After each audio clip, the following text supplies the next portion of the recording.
ఈ దేశంలో ఒక ఆడది ఆఖరి భాగానికి స్వాగతం. ఫుల్ ట్రాజడీగా ఉంది అని భయంగా వింటున్నాం కదా. కానీ ఇది నిజమైన జీవితాలండి. ఎంతోమంది జీవితాలు ఇలాగే ఉన్నాయి. మనకి తెలియకుండా ఎంతోమంది ఇలాగే రాలిపోయారు. కథలోకి వెళ్ళిపోదాం. ఆమె వదనం ప్రశాంతంగా కాంతివంతమైంది. ఆ పిట్టలు, దగ్గరగా పురివిప్పి ఆడే నెమళ్ళు, చెంగున దూకే జింక పిల్లలు, ప్రేమగా భుజాల మీద వ్రాలే పావురాళ్ళు, రంగురంగుల పూలు, మత్తైన వాటి సన్నని పరిమళం, చల్లని వాతావరణం, అతి ప్రశాంతమైన ప్రకృతి. సుజాత మనసు పరవశించిపోయింది. కొంగడి పురుగు అద్భుతమైన సీతాకోక చిలుకలా రూపు మార్చుకున్నట్లు అక్కడికి వచ్చిన 10 రోజుల్లోనే సుజాత తన చేతుగతాన్ని పూర్తిగా మర్చిపోయి కొత్త రూపంతో, కొత్త ఆశలతో సరికొత్త జీవితాన్ని ప్రారంభించింది. సహజంగా 16 ఏళ్ల వయసులో ఉండే ఉత్సాహం అంతా ఆమెలో వచ్చి చేరింది. నిన్నటిదాకా సుజాత తనకి గతమే గాని భవిష్యత్తు లేదనుకునేది. కానీ ఇప్పుడు ఆమెకి గతం జ్ఞాపకం చేసుకుంటేనే గాని గుర్తుకు రావటం లేదు. వద్దు అనుకున్న అందమైన భవిష్యత్తు కళ్ళ ముందు కదులుతోంది. ఆ ఆనందం గుండెలో చిందులు తొక్కుతోంది. ఆమెలోని ఆ ఆనందానికి, ఉత్సాహానికి కారణం అతను దాసు, కాళిదాసు అనుకుంటుంది తప్పనగా అతని పేరు ఉచ్చరిస్తూ. నిన్నటిదాకా శిలనైనా నీ పదము సోకినే గౌతమినైనా అనంతగా జీవిత మాధుర్యాన్ని చవిచూపిన అతని పట్ల అంతులేని ఆరాధన. చల్లటి నీరు, చక్కటి గాలి, మంచి పోషణ, ప్రశాంతకరమైన వాతావరణం ఉంటే ఒక చిన్న విత్తనం మొలకెత్తి ఏపుగా పెరిగి మహావృక్షమై శాఖోపశాఖలుగా విస్తరిస్తుంది, అమృత ఫలాన్ని అందిస్తుంది. కానీ అదే విత్తనాన్ని చెడు నేలలో, కల్మష వాతావరణంలో నాటితే మర్నాటికల్లా మాడిపోతుంది. ఒక దశలో మనిషి జీవితం కూడా అంతే. సుజాత అక్కడికి వచ్చిన అతి స్వల్ప కాలంలోనే చాలా మార్పుని ఆమెలో చూడగలిగాడతను. ఆ రోజు ఆ అమ్మాయిని హోటల్ గదిలో మొదటిసారిగా చూసినప్పుడు ఎంతో దయనీయంగా ఉంది. ముసురు పట్టిన ఆకాశంలా ఎంతో వేదన నిండిన ఆమె మొహంలో ఆనాడు నీలి నీడలనే చూశాడు. ఆమె గుండెల్లోని విషాద బ్రతుకులోని కారణాన్ని, బాధలు అన్నీ ఆమె 2 కళ్ళల్లో ప్రతిఫలిస్తున్నాయి అనిపించింది. 16 ఏళ్ల లేత వయసులో ఉండవలసిన ఉత్సాహం ఆమెలో అణుమాత్రం కూడా లేకుండా మ్రోయలేని 100 ఏళ్ల బ్రతుకు భారాన్ని మోస్తున్న ముతికి వగ్గుల నవనాడులో కృంగిపోయినట్లు అడుగులో అడుగు వేస్తూ ముళ్ళ కంచెల మీద నుంచి నడిచి వస్తున్నట్లు తన గదిలోకి వచ్చింది. కానీ అటువంటి ఆ అమ్మాయిలో ఈరోజు ఎంతో మార్పు కొట్టవచ్చినట్లు కళ్ళు చూడగలుగుతున్నాడతను. గతాన్ని చప్పున మర్చిపోయింది. లేడికోనలా చెంగున గెంతుతూ ఆడివంతా తానై. కానీ అటువంటి ఆ అమ్మాయిలో ఈరోజు ఎంతో మార్పు కొట్టవచ్చినట్టు కనపడుతోంది. గతాన్ని చప్పున మర్చిపోయింది. లేడికోనలా చెంగున గెంతుతూ ఆ అడవంతా తానై విరగబూసిన పువ్వులా కనిపిస్తోంది. అక్కడ పిట్టలతో పాటు తాను గాలిలో ఎగురుతున్నంత ఆనందంగా ఉంది. నెమళ్ళు పురివిప్పి ఆడుతుంటే ఆ అమ్మాయి మనసు సంతోషంతో ఆడుతోంది. గలగలా దుమికే జలపాతంలో ఆమె నవ్వుల హోరే వినిపిస్తోంది అతనికి. ఆ ప్రకృతి అందాలలో ఆమె ఒక అందంగా మారిపోయింది. ఆ అమ్మాయిలో మార్పు అతన్ని విచలితుడిని చేసింది. సుజాత వచ్చాక అతని జీవితంలో కూడా చాలా మార్పే వచ్చింది. అంతకుముందు అతను కోడికూతతోనే లేచి స్నానం ముగించి ఓ గంటసేపు దైవధ్యానం చేసేవాడు. ఆ తర్వాత స్వయంగా వంట చేసుకునేవాడు. ఇంట్లో రకరకాల కూరలు, దుంపలు, పళ్ళు ఏ వేళ వెదురు పుట్టల నిండా ఉంటాయి. దొర, దాసుదొర అంటూ లంబాడీలు, కోయలు నిత్యం ఏవో ఒకటి తెచ్చి ఇస్తూ ఉంటారు. వంట భోజనం అయ్యాక అడవిలోకి వెళ్ళి దగ్గర ఉండి కాంట్రాక్ట్ వర్క్ చేయిస్తాడు. సాయంత్రం చీకట్లు ముసిరేదాకా వర్కర్స్ పనులు చేస్తూనే ఉంటారు. మధ్యలో కాసేపు లంచ్ బ్రేక్. అతను ఎక్కువగా ఎవరితోనూ సంభాషించడు, మితభాషి. తన విషయం తప్పించి అనవసర విషయాల్లో చప్పున జోక్యం కలిగించుకోడు. సాయంత్రం వర్కర్స్ పనులు చాలించి వెళ్ళిపోయాక అతను కూడా ఇంటికి వచ్చేస్తాడు. ఇంటికి వచ్చాక నెమళ్ళని, లేళ్ళని, పావురాలని కాసేపు లాలించి స్వయంగా మేత తినిపిస్తాడు. తీరిక సమయంలో పుస్తక పఠనం చేస్తాడు. మనసు నిలవకపోతే మళ్ళీ అలా అడవి మార్గాల గుండా నడుస్తూ ప్రకృతి పరిశీలన చేస్తాడు. ఉదయం తప్పనిసరిగా వేకువజామున లేచి ప్రకృతి పరిశీలన చేస్తాడు. జీవితంలో ఒంటరివాడు. నా అనుకున్న వారి ప్రేమానురాగాలకి దూరమైన ఒక విధమైన ఎగోని అతనిలో కనిపిస్తుంది. అతడు నవ్వినా ఏదో లోటు. మనసారా నవ్వినట్లు ఉండదు. స్విచ్ వేస్తే లైటు వెలిగినట్లు యాంత్రికంగా ఉంటుంది. అంత మాత్రం చేత అతడు స్త్రీకి దూరంగా ఉంటాడని కూడా చెప్పలేము. అక్కడ పనిచేసే గిరిజన స్త్రీలతో అతను అప్పుడప్పుడు ఆనందంగా గడుపుతాడని వదంతులు కూడా లేకపోలేదు. పని మీద వ్యాపార రీత్యా పట్నం పోయినప్పుడు పెద్ద పెద్ద పోష్ హోటల్స్లో బస చేస్తాడు. అలాంటప్పుడు కూడా తన ఆనందం కోసం అమ్మాయిల్ని పిలిపించుకుంటాడు. కానీ ఏ విషయంలోనూ ఎవ్వరినీ బాధ పెట్టడు.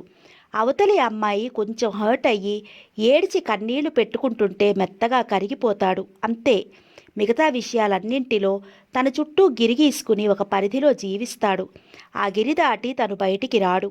వేరే వాళ్ళని అందులోకి రానివ్వడు. కానీ అటువంటి వ్యక్తి ఒక దైవ ఘటనగా సుజాతని తన ఇంటికి తీసుకువచ్చాడు. ఆ అమ్మాయిని చూసిన మొదటి క్షణంలోని ఒక అనుబంధం ఏమిటో అతన్ని కట్టిపడేసింది. ఆ ప్రేమ పాశాన్ని తెంచుకోలేకపోయాడు. అందుకే ఆమె బాధ్యతని హృదయపూర్వకంగా స్వీకరించాడు. అయితే సుజాత వచ్చాక అతని రొటీన్లో కొంచెం మార్పు కూడా వచ్చింది. ఇదివరకులా సుజాత అతన్ని ఇంటి పని వంట పని చెయ్యనివ్వటం లేదు. ఇప్పుడు బాధ్యతలన్నీ ఆమె స్వీకరించింది. ఇద్దరూ కలిసి భోజనం చేసేవారు. ఆ తర్వాత అతడు డ్యూటీలోకి వెళ్ళేవాడు. ఇష్టమైతే సుజాత కూడా వర్క్ జరుగుతున్న చోటికి వెళ్ళేది.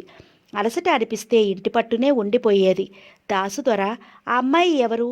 అతని వెంట నీడలా తిరుగుతున్న సుజాతని చూసి ప్రతి ఒక్కరూ అడిగేవారు. నా స్నేహితుడి కూతురు. ఆ అమ్మాయి తల్లి తండ్రి యాక్సిడెంట్లో మరణించారు. అందుకని నేను తీసుకువచ్చాను. ఆ అమ్మాయికి ఒక మంచి భవిష్యత్తు చూపించాల్సిన బాధ్యత నాకు ఉంది. ఏమాత్రం తడుముకోకుండా చాలా నిర్వికారంగా ఆ మాటలు చెప్పేవాడు. ఆ మాటలు వింటున్నప్పుడు సుజాత కళ్ళ నిండా గిర్రున నీళ్లు తిరిగేవి. అతని పట్ల కృతజ్ఞతతో మనసు వంగిపోయేది. అతడెవరు, నేనెవరు? ఏనాటిది బంధుత్వం?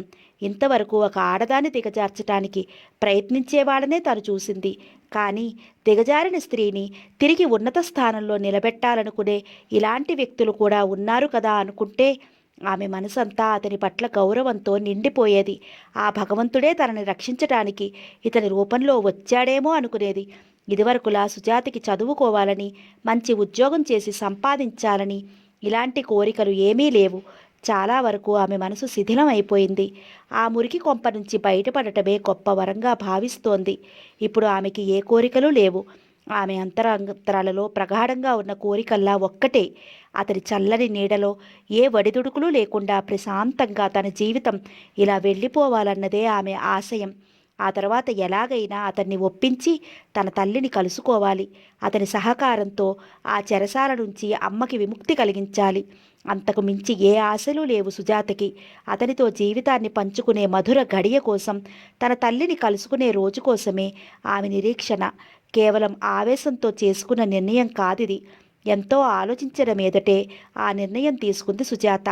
గాయాలన్నీ మాన్పే మందులా కాలం అతి నిశ్శబ్దంగా సాగిపోతోంది. కాలగర్భంలో మరో 3 నెలలు గిర్రున ముందుకి తిరిగాయి. ఆ రోజు తెల్లవారుజాము సమయం. తూర్పున వెలుగురేఖలు ఇంకా పూర్తిగా విచ్చుకోలేదు. గోళ్లల్లోంచి బయటికి వచ్చి చెట్ల కొమ్మల నిండా చేరి గొంతెత్తి కలకల రావాలు చేస్తున్నాయి. అడవంతా ఆ పిట్టల గానంతో నిండిపోయింది. సన్నగా చిరు చలిగాలులు వీస్తుంటే తుప్పటి ముసుగు బిగించి మంచంలో బద్ధకంగా ఒత్తికెళుతున్న సుజాతకి వెన్ను జలధరించేలా ఎవరిదో మూలుగు వినిపించడంతో గభాలన దుప్పటి తొలగించి మంచంలో లేచి కూర్చుంది. ఇల్లంతా నిశ్శబ్దంగా ఉంది. వీధి తలుపులు కూడా ఎవ్వరూ తీయలేదు. రోజు వేకువజామున తూర్పున వెలుగురేఖలు విప్పుకోకముందే నిద్ర మంచం నుంచి లేచేవాడు అతను, కాళిదాస్. కానీ ఆ రోజు సూర్యోదయం కాబోతున్నా లేవలేదు. సరికదా, ఉండి ఉండి ఊయి అని బాధగా మూలుగుతున్నాడు. మంచంలో అసహనంగా అటూ ఇటూ కదులుతున్నాడు. అంతకు ముందు రోజు వర్క్ నడిచే చోట లారీలకి ఎత్తిన పెద్ద దొంగ ఒకటి పొరపాటున జారి కింద పడి దొర్లి ప్రక్కనే దగ్గరలో చెట్టు కింద కూర్చున్న అతని కాలి మీద పడింది. దాంతో వెంటనే అతని పాదం వాచి అంతెత్తున పుసపుసా పొంగింది. కాలు నేల మీద ఆంచే వేలు లేకుండా క్షణాల్లో ఎలిఫెంట్ లెగ్గలా లావుగా వాచిపోయి మోకాల వరకు బాగా మోపు చేసింది. వేలు చివర్ల బాగా చిటికినట్లు అయ్యి ఎర్రగా కందిపోయాయి. కాలి మీద పచ్చగా నరాలు తేలాయి. కాలు నేల మీద ఆంచి నడవలేకపోయాడు. ఇద్దరు వర్కర్స్ అతన్ని చెరోరెక్కా పట్టుకుని ఇంటిదాకా నడిపిస్తూ తీసుకువచ్చారు. కోయదర వచ్చి ఆకుపసరు పూసి కాపడం పెట్టాడు. తైలాలు పోసి మర్దనా చేశాడు. వాపు తీయడానికి ఏవో ఆకులు వేసి కట్టుకట్టాడు. ఆ రోజంతా మంచం దిగలేదు అతను. అతని అవసరాలన్నీ సుజాతే చూసింది. భోజనం అది మంచం దగ్గరే అమర్చింది. వర్కర్సు, అతని స్నేహితులు అస్తమానం ఎవరో ఒకరు వచ్చి చూసి వెళుతూనే ఉన్నారు. కాలిలో నరాలేమీ దెబ్బతినలేదు. కేవలం కొంచెం వాపే కనుక తెల్లవారేసరికి తగ్గిపోతుందనే అనుకున్నారంతా. కానీ అలా జరగలేదు. అర్ధరాత్రి గడిచేసరికి అతనికి కొంచెం టెంపరేచర్ తగిలింది. తెల్లవారేసరికి తీవ్రంగా జ్వరం వచ్చి ఉష్ణోగ్రత 102 డిగ్రీలకు పెరిగింది. రోజు సుజాత కంటే అతనే చాలా ముందు లేచేవాడు. స్నానం, సంధ్య, పూజ ముగించుకుని పాలు కాచి తను తాగి లాన్లో కూర్చునేవాడు. ఆ అలికిడికి సుజాతకి మెలకువ వచ్చేది. కానీ ఆ రోజు వేదనాభరితమైన అతని మూలుగుతో సుజాతకి మెలకువ వచ్చింది. అప్పటికి తూర్పున ఇంకా పూర్తిగా వెలుగురేఖలు విచ్చుకోలేదు. అడవంతా పక్షులు కలకలారావాలతో సందడిగా ఉంది. సుజాత గభాలన మంచం దిగి అతని గదిలోకి వెళ్ళింది. అతని నిండా దుప్పటి కప్పుకుని మూలుగుతున్నాడు. అతని ముఖమంతా వాచినట్లు ఉంది. కనురెప్పలు ఉబ్బి ఎర్రగా చురకత్తుల్లా మెరుస్తున్నాయి. ఒంటి మీద స్పృహలేని స్థితిలో ఆగి ఆగి బాధగా మూలుగుతున్నాడు. ప్రక్కనే స్టూల్ మీద 2 గ్లాసులు, చెంచా, గ్లూకోజ్ ప్యాకెట్టు పడి ఉన్నాయి. వాటిని చూడగానే సుజాతకి చాలా కోపం వచ్చింది. సుజాత రాత్రి పడుకోబోయే ముందు వాటిని తెచ్చి అక్కడ పెట్టలేదు. ఆమెకి ఎందుకో అంత ఆలోచన రాలేదు. కానీ అతను సగం రాత్రివేళ బాగా దాహం అనిపించి స్వయంగా లేచి వంటింట్లోకి వెళ్ళి అవన్నీ తెచ్చుకుని గ్లూకోజ్ నీళ్లు తాగి ఉంటాడు. ఆ మాట తలుచుకోగానే సుజాతకి ఎంతో అవమానం, కోపం అనిపించాయి. తనను లేపవచ్చు కదా. అంత జ్వరంలో, అంత కారు నొప్పితో నడవలేని పరిస్థితిలో కూడా స్వయంగా తన పనులు తనే చేసుకోవాలా? తనను ముట్టుకుంటే మైలుపడిపోతాడు కాబోలు. మరి ఆ రాత్రి తనని ఎందుకు గదిలోకి పిలుచుకున్నాడు? ఇంటికి తెచ్చి ఎందుకు పెట్టుకున్నాడు? పోనీ ఆ విషయాలన్నీ వదిలిపెట్టినా ఒక మంచి స్నేహితుడిలాగా తనతో ఎంత చక్కగా వ్యవహరిస్తాడు. కలలోనైనా ఊహించినటువంటి ఎంత అందమైన జీవితాన్ని తనకి ప్రసాదించాడు. అతని పట్ల తనకి ఎంతో కృతజ్ఞత ఉంది కదా. మరి ఆ కృతజ్ఞతతో అతనికి ఏ రూపంలో ప్రదర్శించి చెప్పగలను? అలా అనుకుంటే సుజాత హృదయం ఆర్ద్రమైపోయింది. చప్పున దుప్పటి తొలగించి అతని ఒంటి మీద చెయ్యి వేసింది. అంతే. మరుక్షణం షాక్ తగిలినట్లు చురుగ్గా చేతిని వెనక్కి తీసుకుంది. నిప్పుల మీద పెనంలా సరసలా కాగిపోతోంది అతని ఒళ్ళు. సుజాత గుండె జల్లుమంది. దేవుడు ఎలా ఉంటాడో ఆ అమ్మాయికి తెలియదు. కానీ అతన్ని అంతగా ఆరాధిస్తోంది. అలాంటి అతనికి సుజాత కళ్ళల్లో పల్చగా నీళ్లు చిమ్మాయి. గబార్న లేచి మంచం అంచున కూర్చుని అతని పాదాల దగ్గర దుప్పటి తొలగించింది. పాదం మొత్తం మోకాలి వరకు ఎర్రగా ఉప్పింది. నరాలు పచ్చగా తేలాయి. వేళ్లు చివరలు రక్తం చిందినట్లు ఎర్రగా చితికిపోయి ఉన్నాయి. సుజాతకు ఒక క్షణం ఎటూ తోచలేదు. రోజు తను లేచేసరికి చక్కగా స్నానం చేసి పూజ ముగించి పాలు కాచి లాన్లో విశ్రాంతిగా కూర్చునేవాడు. అలాంటి అతను మూలుగుతూ మంచంలో పడి ఉండటం చూస్తే సుజాత మనసంతా ద్రవించిపోయింది. చప్పున లేచి తలుపులన్నీ తెరిచింది. స్టవ్ ముట్టించి వేడి నీళ్లు కాచి బకెట్ నిండా తొలిపి బాత్రూంలో పెట్టింది. అతను బ్రష్ చేయడానికి అన్నీ అమర్చి నెమ్మదిగా అతన్ని లేపింది. సుజాత చేతి ఆసరాతో అతను బ్రష్ చేసి తిరిగి నీరసంగా వచ్చి మంచంలో కూర్చున్నాడు. సుజాత పాలు కాచి కప్పు నిండా కాఫీ కలిపి తీసుకువచ్చింది. ఆ తర్వాత పుట్ట నిండా కమలాలు ఉంటే ఒలిచి తొనలు తీసిపెట్టింది. మధ్యలో మళ్ళీ ఒకసారి గ్లూకోజ్ నీళ్లు కలిపి ఇచ్చింది. సీసాతో తైలం తీసి అతని కాలికి రుద్దింది. అతను ఎంత వద్దన్నా ఆ రోజంతా అలాగే అతన్ని అంటిపెట్టుకుని సేవలు చేస్తూనే ఉండిపోయింది. ఆ తర్వాత కోయదర వచ్చి అతని కాలికి ఏవో ఆకులు రుద్దాడు. ఆ రోజు ప్రక్క గ్రామానికి మనిషిని పంపి డాక్టర్ని కూడా పిలిపించుకున్నాడు. డాక్టర్ గారు కాలు పరీక్ష చేసి ఎక్స్రే లాంటివి ఏమీ అవసరం లేదని చెప్పి ఇంజెక్షన్ చేసి టాబ్లెట్స్ ఇచ్చాడు. రాత్రి పగలు డాక్టర్ ప్రిస్క్రిప్షన్ ప్రకారం దగ్గరుండి టైం ప్రకారం అతనికి మందులు వాడి సేవలు చేసింది సుజాత. ఆఖరికి అతన్ని మంచినీళ్ళు కూడా తెచ్చుకుని తాగనియ్యలేదు. తనే దగ్గరుండి అన్నీ స్వయంగా అందించింది. సుష్మా, నీకెందుకు ఈ శ్రమ? నువ్వు లేకపోతే ఈ పనులన్నీ నేనే చేసుకునేవాణ్ణి కదా అన్నాడు. కానీ ఇప్పుడు నేను ఉన్నాను కదా అంది వాలుగా చూస్తూ సుజాత. అంత నీరసంలోనూ అతను చిన్నగా నవ్వాడు. ఆ నవ్వు నిండా ఎంతో కృతజ్ఞత. ఆ నవ్వు సుజాత గుండెల్లో 1000 పువ్వులు పూయించింది. ఎన్నో చెదిరిపోయిన మధురానుభూతులు లేపింది. ఆ క్షణంలో ఆమెకి తనకెంతో ప్రియమైన నందు జ్ఞాపకం వచ్చాడు. అతను కూడా ఇలాగే ఎంతో చక్కగా నవ్వేవాడు కదూ. శృతి చేసి పెట్టిన 1000 వీణల్ని ఒక్కసారి చుమ్మని మ్రోగించినట్లు అతని చిరునవ్వు తన మనసుని ఎంతగా కరిగించేది. నందు తను కనిపించగానే అతని కళ్ళల్లో ఆరాధన, ఆత్మీయత తను జీవితంలో మర్చిపోగలదా? ఎప్పుడైనా వాళ్ళింటికి వెళ్ళటానికి కాస్త బద్దకించి ఆలస్యం చేస్తే బెంగపడినట్లు తపనగా అడిగేవాడు. మీరు రాక చాలా రోజులైంది కదా, ఊరెళ్ళారేమో అనుకున్నాను. అనేవాడు. తనకి క్యాడ్బరీస్ ఐస్ క్రీమ్ అంటే ఇష్టమని తెలిసి బయట ఎప్పుడు కలుసుకున్న రెస్టారెంట్లోకి తీసుకెళ్లి ఐస్ క్రీమ్ తెప్పించేవాడు. మనసు విప్పి మాటల రూపంలో చెప్పలేని ఎన్నో భావాలన్నీ చిన్న నవ్వు, అందమైన కళ్ళు చాటి చెప్తాయి. అతను నందు ఎలాగో ఎన్నో ఊసులు చెప్పాడు. కానీ తన తల్లి కుట్టు టీచరు అనగానే అతని కళ్ళల్లో నీలి నీడలు. నందుకి తన పట్ల ఎంత ప్రేమ అనురాగాలున్నా ఒక్కనాడు కూడా మాటల రూపంలో వ్యక్తం చేయలేదు. కారణం తన పేదరికం కదూ. కానీ పేదరికం పాపం కాదే. పేదరికమ్ము ప్రేమ పదమ్ము మూసివేసిన నా ఆశ రేపినదా అన్నట్లు కేవలం తన ప్రేమ, నందుతో పరిచయం ఈనాడు భ్రాంతిగానే మిగిలిపోయాయి. ఇప్పుడు తన తల్లి హంతకురాలు, తను పతిత. అంతే. నందు తనకేసి తల ఎత్తి కూడా చూడడేమో. అవును, అంతే జరుగుతుంది. డబ్బుకున్న విలువ మనిషికి లేదు కదా. తన చదువు, స్నేహం, ప్రేమ, తన బ్రతుకు అంతా ఒక కళ, పీడ కళ. సుష్మా భుజం మీద చెయ్యి పడడంతో ఉలిక్కిపడింది సుజాత. ఏమిటి ఆ పాలు అలా పొంగిపోతుంటే అలా చూస్తూ నిలుచున్నావు? ఆశ్చర్యంగా అమ్మాయి ముఖంలోకి చూశాడతను. సుజాత చప్పున తేరుకుని వాస్తవంలోకి వచ్చింది. అప్పటికే అతను పాల కింద దించి స్టవ్ చల్లార్చాడు. సుజాత సిగ్గుపడినట్లు తలదించుకుని గబగబా తన గదిలోకి వచ్చేసింది. ఇంత పరిజ్ఞానంలో ఎలా పడింది? నందు ఇంకా తన మనసులో అలాగే ఉన్నాడా? సుజాత మనసంతా అస్థిమితంగా అయిపోయింది. దాదాపు వారం రోజుల తర్వాత అతని జ్వరం పూర్తిగా తగ్గిపోయింది. కాలు వాపు కూడా మొత్తం తీసేసింది. ఎప్పట్లా పాదం నేల మీద ఆంచి హాయిగా నడవగలుగుతున్నాడు. ఇంకొక 4 రోజుల పాటు కాలుకి ఎక్కువ శ్రమ ఇయ్యకుంటే మంచిదని ముందు జాగ్రత్త కోసం సలహా చెప్పాడు డాక్టర్. డాక్టర్ గారి వైద్యం సగం, సుజాత పగలు రాత్రి కంటికి రెప్పలా కాపాడి చేసిన సేవలు సగం అతన్ని ఆనతి కాలంలోనే పరిపూర్ణ ఆరోగ్యవంతుడి చేశాయి. తిరిగి మునుపటిలా అతడు ఇల్లంతా తిరుగుతూ ఉంటే సుజాతకి ఎంతో ఆనందం అనిపించింది. పందిరి ఆసరా లేనప్పుడు తీగ నేల కూలిపోతుంది. అతను అండలేని రోజు తన బ్రతుకు అంతే కదా అనుకుంటుంది ఎప్పుడూ సుజాత. అందుకే ఆమెకు అతడంటే అమితమైన ఆరాధన. వారం రోజుల తర్వాత అతడు యథాప్రకారం వ్యాపార విషయాలు చూసుకోవటం మొదలుపెట్టాడు. సుజాతకి పండగ వచ్చినట్లు అనిపించింది. ఆ మాటే అతనితో అంటే అతను చిన్నగా నవ్వి ఊరుకున్నాడు. ఏ భావాలు లేకుండా అతి సామాన్యంగా ఉన్న అతని నవ్వులాగే మరో 3 నెలల కాలం ముందుకు కదిలింది. సాయం సమయం. ఆకాశం కొద్దిగా మబ్బు పట్టింది. చల్లగాలులు మందంగా తెరలుగా వీస్తున్నాయి. ఆ గాలితో కలిసి సన్నని అడవి పూల పరిమళం పరిసరాలని మత్తిళ్ళ చేస్తున్నాయి. మబ్బును చూసి నెమళ్ళు 2 పురివిప్పి అందంగా నాట్యం చేస్తున్నాయి. ఇప్పుడో ఇంకో ఘడియకో పెద్ద వాన కురవచ్చు, లేదా గాలికి తూదపించల్లా మబ్బులు తేలిపోను వచ్చు. ఆ అడవిలో వానలు కురవటం ఎక్కువే. అక్కడికి వచ్చాకనే ప్రత్యక్షంగా నెమల నాట్యం మొదటిసారిగా కళ్ళారా చూసింది సుజాత. ఆ నెమలి పిట్టల నాట్యం చూసి పరవశించిపోయింది సుజాత. అప్పటినుంచి ఆకాశం ఎప్పుడు మబ్బులు పడుతుందా అని ఎదురు చూడటం మొదలుపెట్టింది.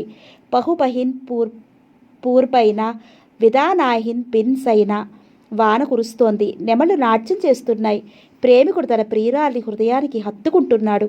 మబ్బును చూసి మయూరి పురివిప్పి ఆనందంతో నాట్యం చేస్తుందట. అప్పుడు ఆ పారవస్యానికి దాని కంటి వెంట కన్నీరు చుక్కలుగా రాలుతుందట. మబ్బును చూసి మయూరి పురివిప్పి ఆనందంతో నాట్యం చేస్తుందట. అప్పుడు ఆ పారవస్యానికి దాని కంటి వెంట కన్నీరు చుక్కలుగా రాలుతుందట. ఆడనెమలి ఆ కన్నీటి చుక్కల్ని ప్రేమగా తాగుతుందట. ఆ తర్వాత అది చూలింతై కుట్లని పొదుగుతుందట. ప్రకృతిలో ఏ జీవికి లేని ఒక వింత ప్రవృత్తి ఈ నెమళ్ల జాతికి మాత్రమే ఉంది. వారి నెమలి ప్రేమికులు పరవశించాలంటే వర్షం కురవాలి. అందుకే మనసు పరవశించాలంటే ధారలు పట్టి వర్షం కురవాలి. వర్షం కురవాలి అంటే ఆకాశం కారు మబ్బులు పెట్టాలి కదా. అందుకే మబ్బులకి మయూరాలకి ప్రకృతిలో అంత అవినాభావ సంబంధం ఉంది. కాబట్టే భగవంతుడి సృష్టిలో ప్రకృతికి, సౌందర్యానికి, పారవస్యానికి, నాట్యానికి ఈ పిట్టలు ప్రతీకంగా నిలిచిపోయాయి. ఆ రోజు కూడా ఆకాశం మబ్బులు పట్టడంతో మయూరాలు నింగిలోకి చూస్తూ పరవశంతో పురివిప్పి నాట్యం చేయసాగాయి. Sujatha where love has gone చదువుతూ చల్లగాలికి లాన్లో కుర్చీ వేసి కూర్చుంది. కానీ మనసు పుస్తకం మీద లగ్నం కావడం లేదు. ఇంట్లో ఒంటరిగా ఉంది. అతను పని ఉందని ఎక్కడికో వెళ్ళాడు. ఉండి ఆకాశం ఉరుముతోంది. తళుక్కుమని మెరుపులు మెరుస్తున్నాయి. నింగిలోకి మోర ఎత్తి చూస్తూ పెంపుడు నెమళ్ళు పురివిప్పి అద్భుతంగా నాట్యం చేస్తున్నాయి. సుజాతకి ఎంతో ఇష్టమైన దృశ్యం కన్నుల ముందే ఉంది. కానీ సుజాత ఆ పిట్టల నాట్యం చూడటం లేదు. ఆమె మనసులో లేదు. ఎంతో విషాదంగా ఉంది, అస్థిమితంగా ఉంది. ఎంత నిభాయించుకున్నా కళ్ళు చెమరుస్తున్నాయి. తింటున్నా తిరుగుతున్నా ప్రాణానికి సుఖం లేదు. ఆ రోజు ఎందుకో లేచింది మొదలు మాటిమాటికి తల్లి జ్ఞాపకం వస్తోంది. ఒళ్ళంతా నెత్తురుతో తడిసి జుత్తు విరబోసుకుని రక్తం ఓడుతున్న రోకలి పట్టుకుని ఎర్రచీరతో నిలుచున్న తల్లి రూపమే మాటిమాటికి అద్దం కట్టినట్టు కళ్ళ ముందు నిలిచిపోతోంది. ఒడ్డున పట్ట చేపలా తల్లి కోసం మనసు కొట్టుకుపోతోంది. అందుకే ఎదురుగా తనకెంతో ఇష్టమైన నెమళ్ళు నాట్యం చేస్తున్నా మనసు వాటిపై లగ్నం కావడం లేదు. దూరంగా పచ్చికలో చెంగున పరిగెత్తుతున్న లేళం చూస్తూ కూర్చుంది. అవి తల్లి పిల్ల. సుజాత వచ్చే ముందే ఆ లేడి ఈనిందట. పట్టుకుచ్చులాంటి గోధుమ రంగు శరీరం, వాటిపై అందంగా తెల్లటి మచ్చలు, నిలకడలేని చూపులతో చంచలంగా కదిలే అందమైన పెద్ద కళ్ళు. ఆ లేలు రెండు ఎప్పుడూ ఒకదాన్నొకటి అంటిపెట్టుకుని తిరుగుతాయి. తివాసి పరిచినట్లున్న ఆ పచ్చగడ్డి నేలలో ఒకదాని ఒళ్ళో ఒకటి చేరి పడుకుంటాయి. తల్లి నములుతున్న గరికిపోచల్ని లాక్కుని మరీ తింటుంది ఆ లేడి కూన. ఆ రెంటిని చూస్తుంటే మాటిమాటికి తల్లి రూపమే జ్ఞాపకానికి వస్తోంది సుజాతకి.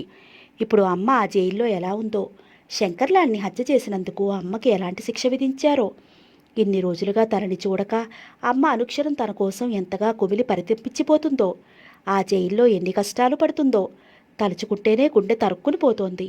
తన కోసం హత్య చేసి తన కోసం జైలుకెళ్ళిన తల్లి తన గురించి ఎంత కుమిలిపోతోందో, ఇన్ని రోజులుగా తను కనిపించక ఎంత అల్లాడిపోతోందో కదా అనుకుంటే సుజాత హృదయం ద్రవించిపోతోంది.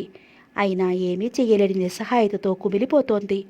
అసలు తల్లిని ఏ జైల్లో పెట్టారో, ఎలాంటి శిక్ష విధించారో ఏమీ తెలియదు. కానీ జైలు శిక్ష పడిందని మాత్రం తెలిసింది.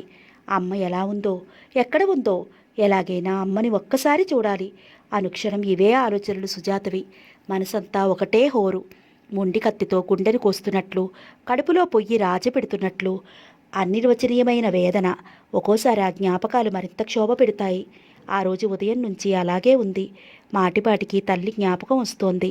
గుండె చల్లగా చెమరుస్తోంది. పచ్చి గంగ కూడా ముట్టబుద్ధి కావటం లేదు. అమ్మ తన కోసం ఎంత పాటుపడింది. కానీ అమ్మ కోసం తను ఏమీ చెయ్యలేకపోతోంది కదా. అతను తనని ఇక్కడికి తీసుకువచ్చి దాదాపు 6 నెలలు కావస్తోంది. ముళ్ళ కంచెల మధ్య నలుగుతున్న శరీరాన్ని పూలపాన్పు మీదకి విసిరినట్లు ఇక్కడికి వచ్చాక తన వరకు జీవితం కాస్త సుఖంగానే ఉంది. అక్కడ ఉన్నన్ని రోజులు ప్రతి రాత్రి నరకమే కదా.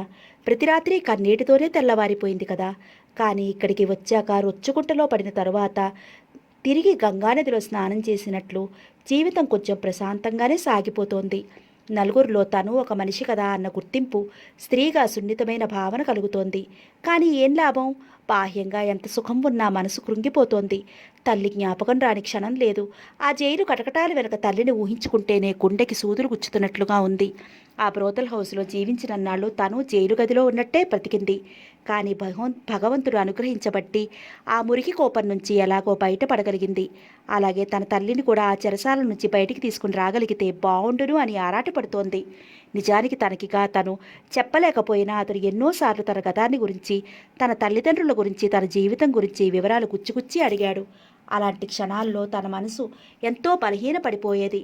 అతని మంచితనం, సహృదయం చూశాక ఎన్నోసార్లు మనసు విప్పి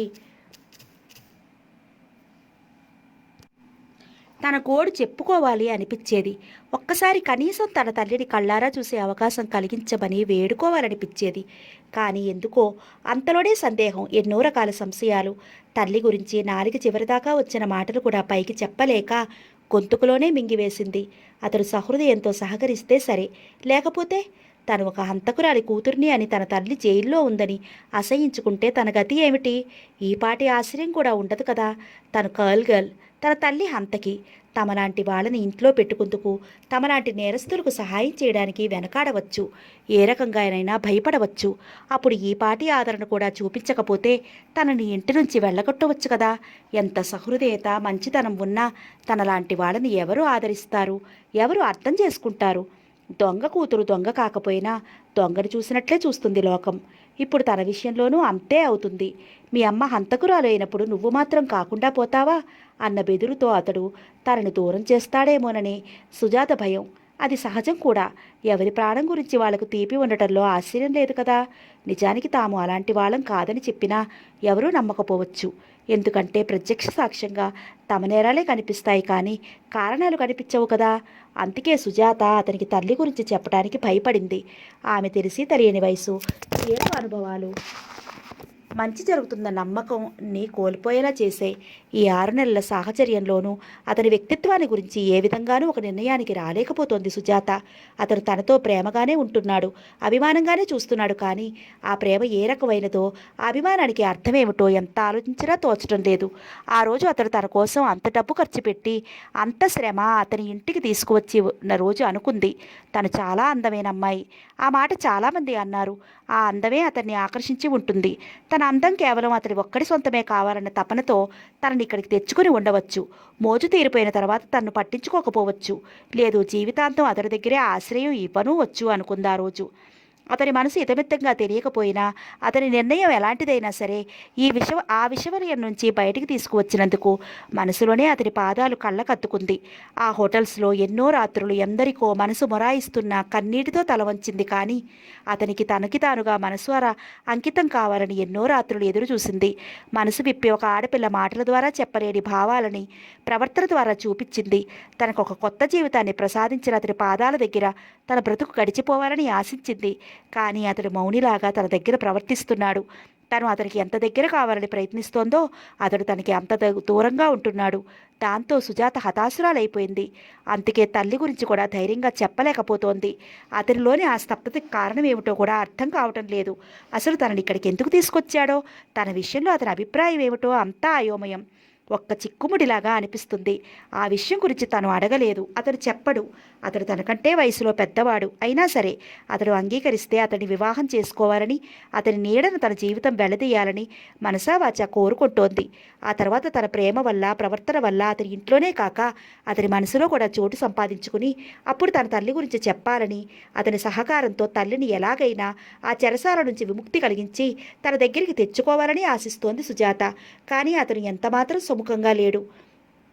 ఈ 6 నెలల సాహచర్యంలోనూ అతడిలో ఒక స్నేహితుడిని, సోదరుడిని, తండ్రిని చూడగలిగింది. కానీ అంతకంటే ఎక్కువ చొరవ కనిపించలేదు. అతనింట్లో తనకే ఒక దృఢమైన స్థానం లేదు. ఈ పరిస్థితిలో ఇక తల్లి గురించి ఏమని చెప్పగలదు? అందుకే తల్లి గురించి మనసు ఆతృత పడుతున్నా తన వేదన, ఆర్తి అంతా తనలోనే అణిచేసుకుంది. పోనీ అతనికి తెలియకుండా తల్లిని చూడటానికి వెళదామన్నా అది అసాధ్యంగానే అనిపిస్తోంది. అతని నివాసం ఎక్కడో ఊరి చివర అరణ్య ప్రాంతంలో. తన చేతిలో ఎక్కువగా డబ్బు లేదు. అసలు తల్లి ఎక్కడ ఉందో తెలియదు. తనకి నా అనుకునేవాళ్ళు ఎవ్వరూ లేరని కదా చెప్పింది. అతనికి తెలియకుండా ఈ పరిస్థితుల్లో ఎక్కడికైనా ఎలా వెళ్ళగలదు? వెళ్ళినా అతను తప్పుగా అర్థం చేసుకుంటే తను ఏ పాటి సానుభూతి కూడా కోల్పోతుంది సరికదా. తిరిగి తన పరిస్థితి మొదటికి వస్తుంది. అందుకే తల్లి మీద మనసు లాగుతున్నా ఎటూ తోచని స్థితిలో ఈ రకమైన మానసిక సంఘర్షణతోనే ఈ 6 నెలలు గడిపేసింది సుజాత. కానీ ఇలా ఎన్నాళ్ళు ఆమెకు తెలియకుండా ఒక విధమైన మానసిక స్తబ్దత గుండెల నిండా గుబులు పేరుకోసాగింది.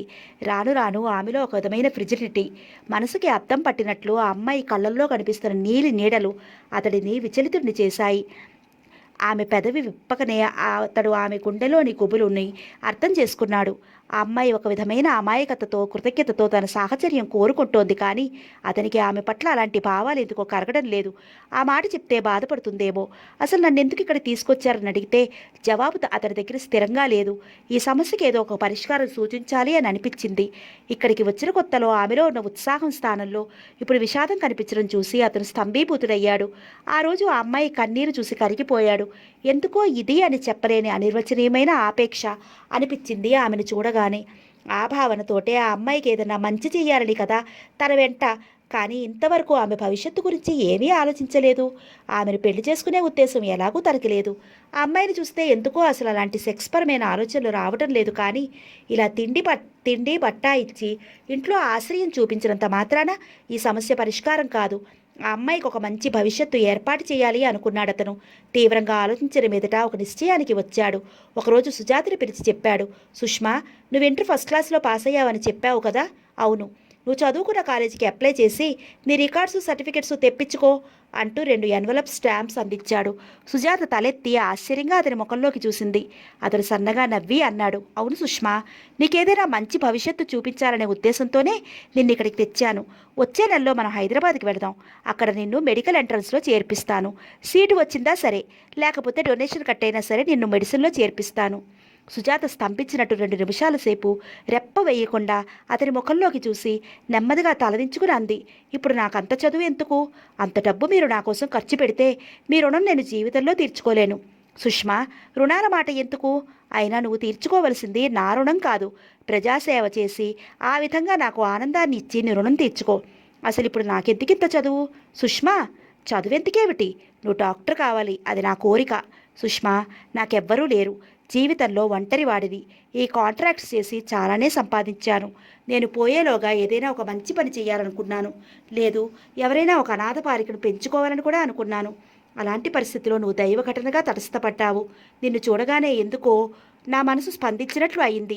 నేను ఎలాగో ఒక అమ్మాయిని పెంచుకోవాలనుకుంటున్నాను కదా, ఆ అమ్మాయి నువ్వే ఎందుకు కాకూడదనిపించింది. నీ సంపాదన మీద ఎవరైనా ఆధారపడ్డవారు ఉన్నారేమో అని సందేహించాను, కానీ నువ్వు నీకెవరూ లేరని అనాథనని చెప్పావు. అంతే, నిన్ను తీసుకువచ్చాను. నువ్వు బాగా చదువుకుని వృత్తిలోకి రావాలి. ఒక మంచి డాక్టర్గా పేరు ప్రఖ్యాతులు సంపాదించాలి. అది నా అభిలాష. సుజాత చప్పున ముఖం తిప్పుకుంది. కానీ నాకు అంత శక్తి లేదు. అతను చకితుడయ్యాడు. ఆశ్చర్యంగా చూస్తూ అన్నాడు, ఆ శక్తి లేదా? మరేం చేద్దామని? సుజాత కళ్ళ నిండా నీళ్లు తిరిగాయి. అతనికి తన మనసేమిటో తెలుసు. తెలిసే ఇలా మాట్లాడుతున్నాడు కదా అనుకుంటూ ఆమె కళ్ళ నిండా గిరున నీళ్లు వచ్చాయి. ఒక విధమైన మొండితనం తల ఎత్తింది. దూకుడుగా అంది, మీరు ఒప్పుకుంటే మిమ్మల్ని పెళ్లి చేసుకుని స్థిరపడదామనుకుంటున్నాను. అంతే. అతను స్తంభీభూతుడయ్యాడు.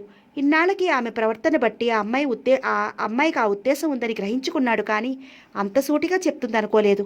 అతను ఆ మాటతో కంగు తిన్నట్లయి గబాల కుర్చీలోంచి లేచి గబగబా అంకలు వేస్తూ కిటికీ దగ్గరికి వెళ్ళాడు. అతని ముఖమంతా ఎర్రగా కందింది. ఆవేశాన్ని అణుచుకున్నట్లు చాలాసేపు పెదవులు బిగించి బయటికి చూస్తూ ఉండిపోయాడు. సుజాతకి భయం వేసింది. తను అన్నదాంట్లో పొరపాటేమిటో అర్థం కాలేదు. పోనీ అతనికి అంత ఇష్టం లేకపోతే ఆ మాట చెప్పొచ్చు కదా. నిజమే, తను పతిత. తనలాంటి అమ్మాయిని ఎవరూ పెళ్లి చేసుకోరు. సుజాతకి కళ్ళ నిండా నీళ్లు వచ్చాయి. ఇద్దరి మధ్య కొద్దిసేపు నిశ్శబ్దం తర్వాత తిరిగి నెమ్మదిగా అతనే అన్నాడు, సుష్మా, నువ్వింకా చిన్నపిల్లవి. అప్పుడే అంతంతా ఆలోచిందెందుకు? నాకు పెళ్లి చేసుకోవాలన్న ఆలోచన ఏనాడో చచ్చిపోయింది. నిన్ను చూస్తుంటే నా కూతురులాగా అనిపిస్తున్నావు, నా చెల్లెల్లాగా అనిపిస్తున్నావు. అంతే. నువ్వు బాగా చదువుకుని వృత్తిలోకి రా. ఆ తర్వాత నీకు తగిన వరుణ్ణి చూసి పెళ్లి చేస్తాను. ఇప్పుడు నేను సంపాదించినదంతా నీ కోసం ఖర్చు పెడతాను. నా వార్ధక్యంలో నీ దగ్గరికి వచ్చి ఉంటాను. నాకు మాత్రం ఎవరున్నారని? అప్పుడు నీ సంపాదన నా కోసం ఖర్చు పెట్టు. వెంటనే నీ సర్టిఫికెట్స్ పంపమని నువ్వు చదువుకున్న కాలేజీకి రాయి. ఈలోగా మనం ఒకసారి హైదరాబాద్ వెళ్ళి వద్దాం అంటూ చెప్పి వేగంగా అక్కడి నుంచి బయటికి వెళ్ళిపోయాడు. సుజాత హతాశురాలైంది. చాలాసేపు అలాగే స్తబ్దుగా కూర్చుండిపోయింది. ఆ తర్వాత ఆలోచిస్తే అతని మాటల్లోనూ ఎంతో సమంజసం కనిపించింది. అతనికి తన పట్ల కోరిక లేనప్పుడు, పెళ్లికి సుముఖత లేనప్పుడు ఒక విధంగా అది తన మంచికే అనిపించింది. అతని సలహా ప్రకారం తన సిటీ కాలేజీలో చేరితే అప్పుడు తనకి కొంచెం స్వేచ్ఛ లభిస్తుంది. తన చేతిలో కొంత డబ్బు కూడా విసులుబాటు అవుతుంది. అతనికి తెలియకుండా తన తల్లిని ఏ జైల్లో పెట్టారో తెలుసుకోవాలి. ఆ తర్వాత అమ్మని కలుసుకోవాలి. వీలైతే ఆవిడని విడిపించాలి. లేదు, తను చదువు పూర్తి చేసి డాక్టర్గా ఎక్కడైనా ఉద్యోగం దొరికిన వెంటనే అమ్మ బాధ్యత తీసుకోవాలి. ఈలోగానే ఆవిడ శిక్షాకాలం పూర్తయితే తనకు అంతకంటే కావాల్సింది ఏదీ లేదు. బ్రతికంతా ఒకరి మీద ఆధారపడటం కంటే కాస్త ఆలస్యంగానే తన కాళ్ళ మీద తను నిలబడటం ఉత్తమం అనుకుంది సుజాత. ముందు కాలేజీలో చేరగానే తల్లి గురించి వివరాలు సేకరించి అమ్మని కలుసుకోవాలి. తను ఆనందంగా క్షేమంగా ఉందని చెప్పాలి. అమ్మకి తన శ్రేయస్సు కంటే ఆనందం మరొకటి లేదు కదా. ఎలాగైనా అమ్మని చూడాలి. సుజాత కన్నీరు తుడుచుకుని కాగితం కలం అందుకుంది. తన సర్టిఫికెట్లు పంపమని అప్లికేషన్ రాయడం మొదలుపెట్టింది. ఆ రోజు అక్టోబర్ 2వ తారీఖు, గాంధీ జయంతి. ప్రభుత్వం ఆ సందర్భంగా చాలామంది ఖైదీలను విడుదల చేసింది. దీర్ఘకాలంగా జైలు శిక్ష అనుభవిస్తున్న వాళ్ళు, యావజ్జీవిత ఖైదు శిక్ష పడిన వాళ్ళు, చాలామంది ఖైదీల నేరాలన్నీ మానవతా దృష్టితో రద్దు చేసి ప్రభుత్వం వాళ్ళని జైలు నుంచి విడుదల చేసింది. దొంగతనం, హత్య, వ్యభిచారం, కిడ్నాపింగ్ ఇలా ఎన్నో రకాలుగా నేరాలు చేసి పట్టుబడిన వాళ్ళు కూడా పూజ్య బాపూజీ జయంతి సందర్భంగా ఆనాడు విడుదలయ్యారు. ఖైదీలను మర్నాడు విడుదల చేస్తారనగా ఆ ముందు రోజు జైలు అధికారులు ఖైదీలందరినీ సమావేశపరిచారు. నేరం చేయటం మహాపాపమని, నీతిగా నియమంగా బ్రతికి మానవత్వ విలువల్ని పెంచాలని, నేరం చేసి ఈ లోకం నుంచి తప్పించుకున్న పైలోకంలో భగవంతుడి ముందు శిక్ష అనుభవించక తప్పదని, ఇక ముందైనా మానవత్వ ధర్మంగా బ్రతకమని బోధనలు చేశారు. ఆ తర్వాత గాంధీజీ, గౌతమ్ బుద్ధుడు, వివేకానంద మొదలగు మహామహుల మహితోత్తులు చదివి వినిపించారు. ఆ మర్నాడు జైలు రూల్స్ ప్రకారం ఫార్మాలిటీస్ అన్నీ ముగిసిన తర్వాత ఖైదీలందరినీ విడుదల చేశారు. ఆ ఖైదీలలో సావిత్రి కూడా ఉంది. నిజానికి ఆమె శిక్షాకాలం పూర్తి కాలేదు, కానీ ఇన్నాళ్ళు జైలు శిక్షాకాలంలో సావిత్రి క్రమశిక్షణ, సత్ప్రవర్తన, గుడ్ కాండక్ట్, తోటి ఖైదీలతో సంచరించిన విధానం, ఆమె పనితనం అన్ని జైలు అధికారుల మన్ననలు పొందాయి. సావిత్రి పట్ల సదభిప్రాయాన్ని కలిగించాయి. పైగా ఆమె ఆరోగ్యం కూడా ఈ మధ్య సరిగా లేదు, బాగా దెబ్బతింది. క్షయలాంటి వ్యాధి ఏదో పట్టి పీడుస్తున్నట్లు ఆమె పూర్తిగా చిక్కిపోయింది. తరచూ కంగుమని తగ్గుతూ ఉంటుంది. ఈ మధ్య ఆహారం కూడా సరిగా తీసుకోవటం లేదు. కొన్ని రోజులు అభోజనంగా ఉంటోంది. వీటన్నిటి దృష్ట్యా ప్రభుత్వం ఆమెను కూడా విడుదల చేసింది. అక్టోబర్ 2వ తారీఖున విడుదలైన ఖైదీలలో వాళ్ల కోసం వచ్చిన ఆత్మీయులతో జైలు ఆవరణ కిటకిటలాడిపోతోంది. విడుదలైన వాళ్లను ఇళ్లకు తీసుకుని వెళ్లడం కోసం ఎందరో ఆత్మీయులు, బంధువులు, స్నేహితులు వచ్చారు. ఆనందంగా కౌగలించుకుని ఇళ్లకు తీసుకువెళ్లారు. వాళ్ళందరి ఆత్మీయత చూస్తుంటే సావిత్రికి దుఃఖం ఆగలేదు. ఎంత నిగ్రహించుకున్నా ఆగకుండా కట్టలు తెచ్చుకుని ప్రవహించే వరదల కన్నీరు చిక్కిళ్ల మీద ధారా ప్రవాహంలా జారిపోయింది. విడుదలైన ప్రతి ఖైదీ కోసం ఎవరో ఒకరు వచ్చారు, కానీ సావిత్రి కోసం ఎవ్వరూ రాలేదు. ఆమె కళ్ళు ఆత్రంగా సుజాత కోసం ఆవరణంతా వెతికాయి. కానీ ఆమె ఆశ నిరాశ అయింది. తను విడుదలవ్వకుండా ఆ జైల్లోనే ఉంటే మాత్రం ఏమిటి? తన కోసం ఆనందపట్టానికైనా దుఃఖపట్టానికైనా ఎవరున్నారని? ఒంటరితనాన్ని మించిన నేరం, ప్రేమరాహిత్యాన్ని మించిన శిక్ష ఈ లోకంలో ఇంకొకటి లేదు కదా. ఆ రెండూ భగవంతుడు ఏనాడో తనకి విధించాడు కదా. ఆ శిక్ష ముందు ఉరిశిక్ష, చిత్రవద కూడా చాలా తక్కువే.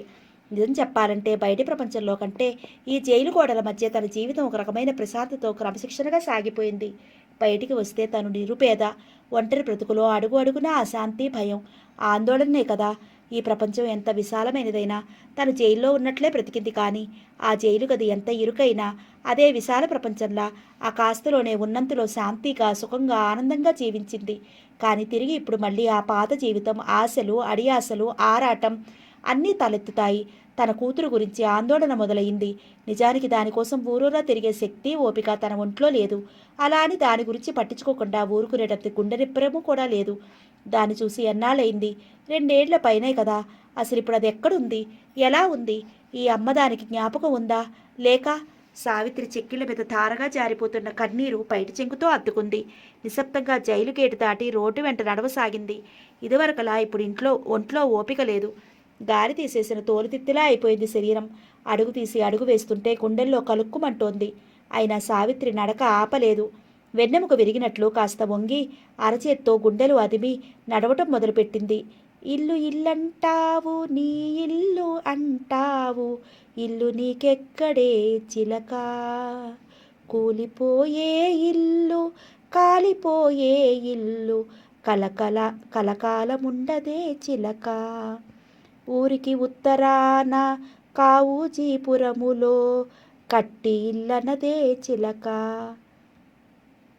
దూరంగా కూలిన ఇంటి అరుగు మీద కూర్చుని ఎవరో సాధువు టింగు టింగుమని ఏకతార మీటుతూ ఎవరో సాధువు తత్వం పాడుతున్నాడు. సాధువు గొంతులో సన్నని అపశృతితో కూడిన విషాదం. సావిత్రి ఆ జైలు ఆవరణ పూర్తిగా దాటి సందు మిలుపు తిరిగేదాకా గాలి తరంగాలలో తేలి ఆ పిచ్చగాడి దీనమైన గొంతు వద్దు అనుకున్న ఆమెకు వినిపిస్తూనే ఉంది.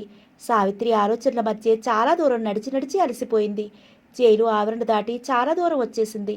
కాళ్ళు సన్నగా పీకుతున్నట్లు అనిపించి హఠాత్తుగా నడక ఆపేసింది. అప్పుడు జ్ఞాపకం వచ్చింది. గమ్యం తెలియకుండా ఇలా ఎంత దూరం నడవాలి? సావిత్రి తల ఎత్తి నిశ్శబ్దంగా చుట్టూ పరికించింది. ఒక పెద్ద రావి చెట్టు విశాలంగా విస్తరించి కనిపించింది. సావిత్రి నెమ్మదిగా ఆ చెట్టు కిందకి వెళ్ళి కూర్చుంది. అసురు సంధ్యా సమయం. ఒక ప్రక్క నుంచి ప్రొద్దు వాటారిపోతోంది. పూర్తిగా వెలుగురేఖలు అంతరించిపోయాయి. సన్నగా సంధ్య చీకట్లు అలుముకుంటున్నాయి. ఇళ్లల్లో దీపాలు వెలిగించే వేళ.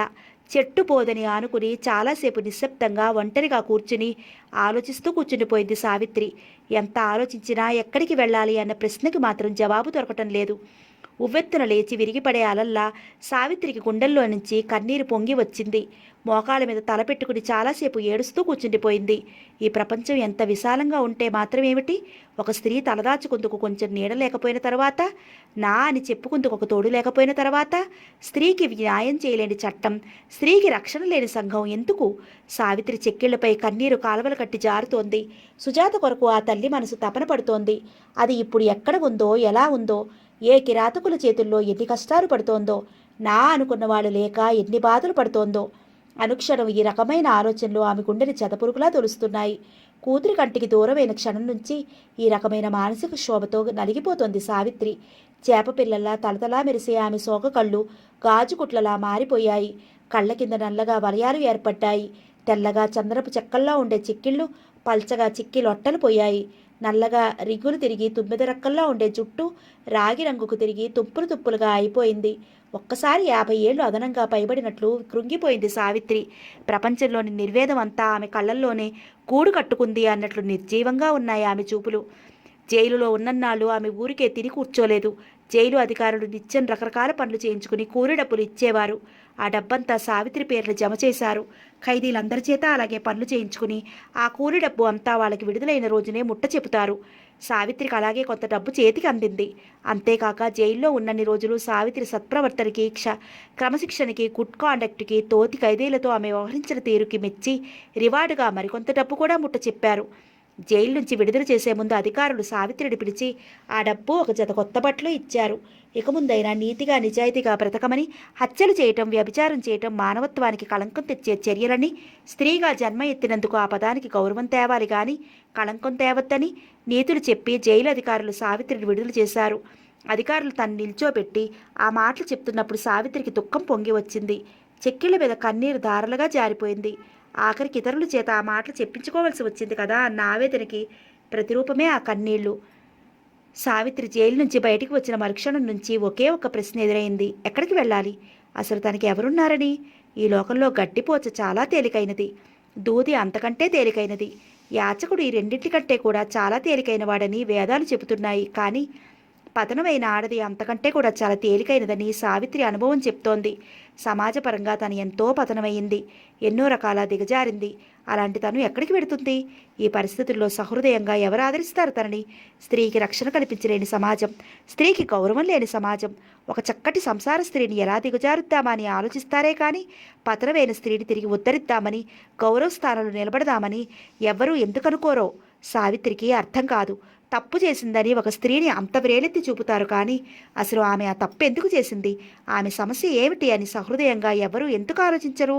యజ్ఞం చేయబోయి చెయ్యి కాల్చుకున్నట్లు ఏమిటి తన ఆకుకి అందక పోకకి చెందక అన్నట్లు ఇలాగ ఎందుకు అయిపోయింది? తను ఏ జన్మలో చేసిన పాపానికి శిక్ష ఇది. తన సంగతి సరే, కానీ తన కూతురు సుజ్జి మాట ఏమిటి? అసలు ఇప్పుడు ఎక్కడ ఉంది? ఉందా లేక? సావిత్రిలో మళ్ళీ దుఃఖం పొంగి వచ్చింది. సావిత్రి అరెస్ట్ అయిన వెంటనే సుజాత ఇంట్లో నుంచి తప్పించుకు పారిపోయినట్లు శంకర్లాల్ కొడుకులు కోర్టులో స్టేట్మెంట్ ఇచ్చారు. అది విని సావిత్రి ఎంతో ఆనందించింది.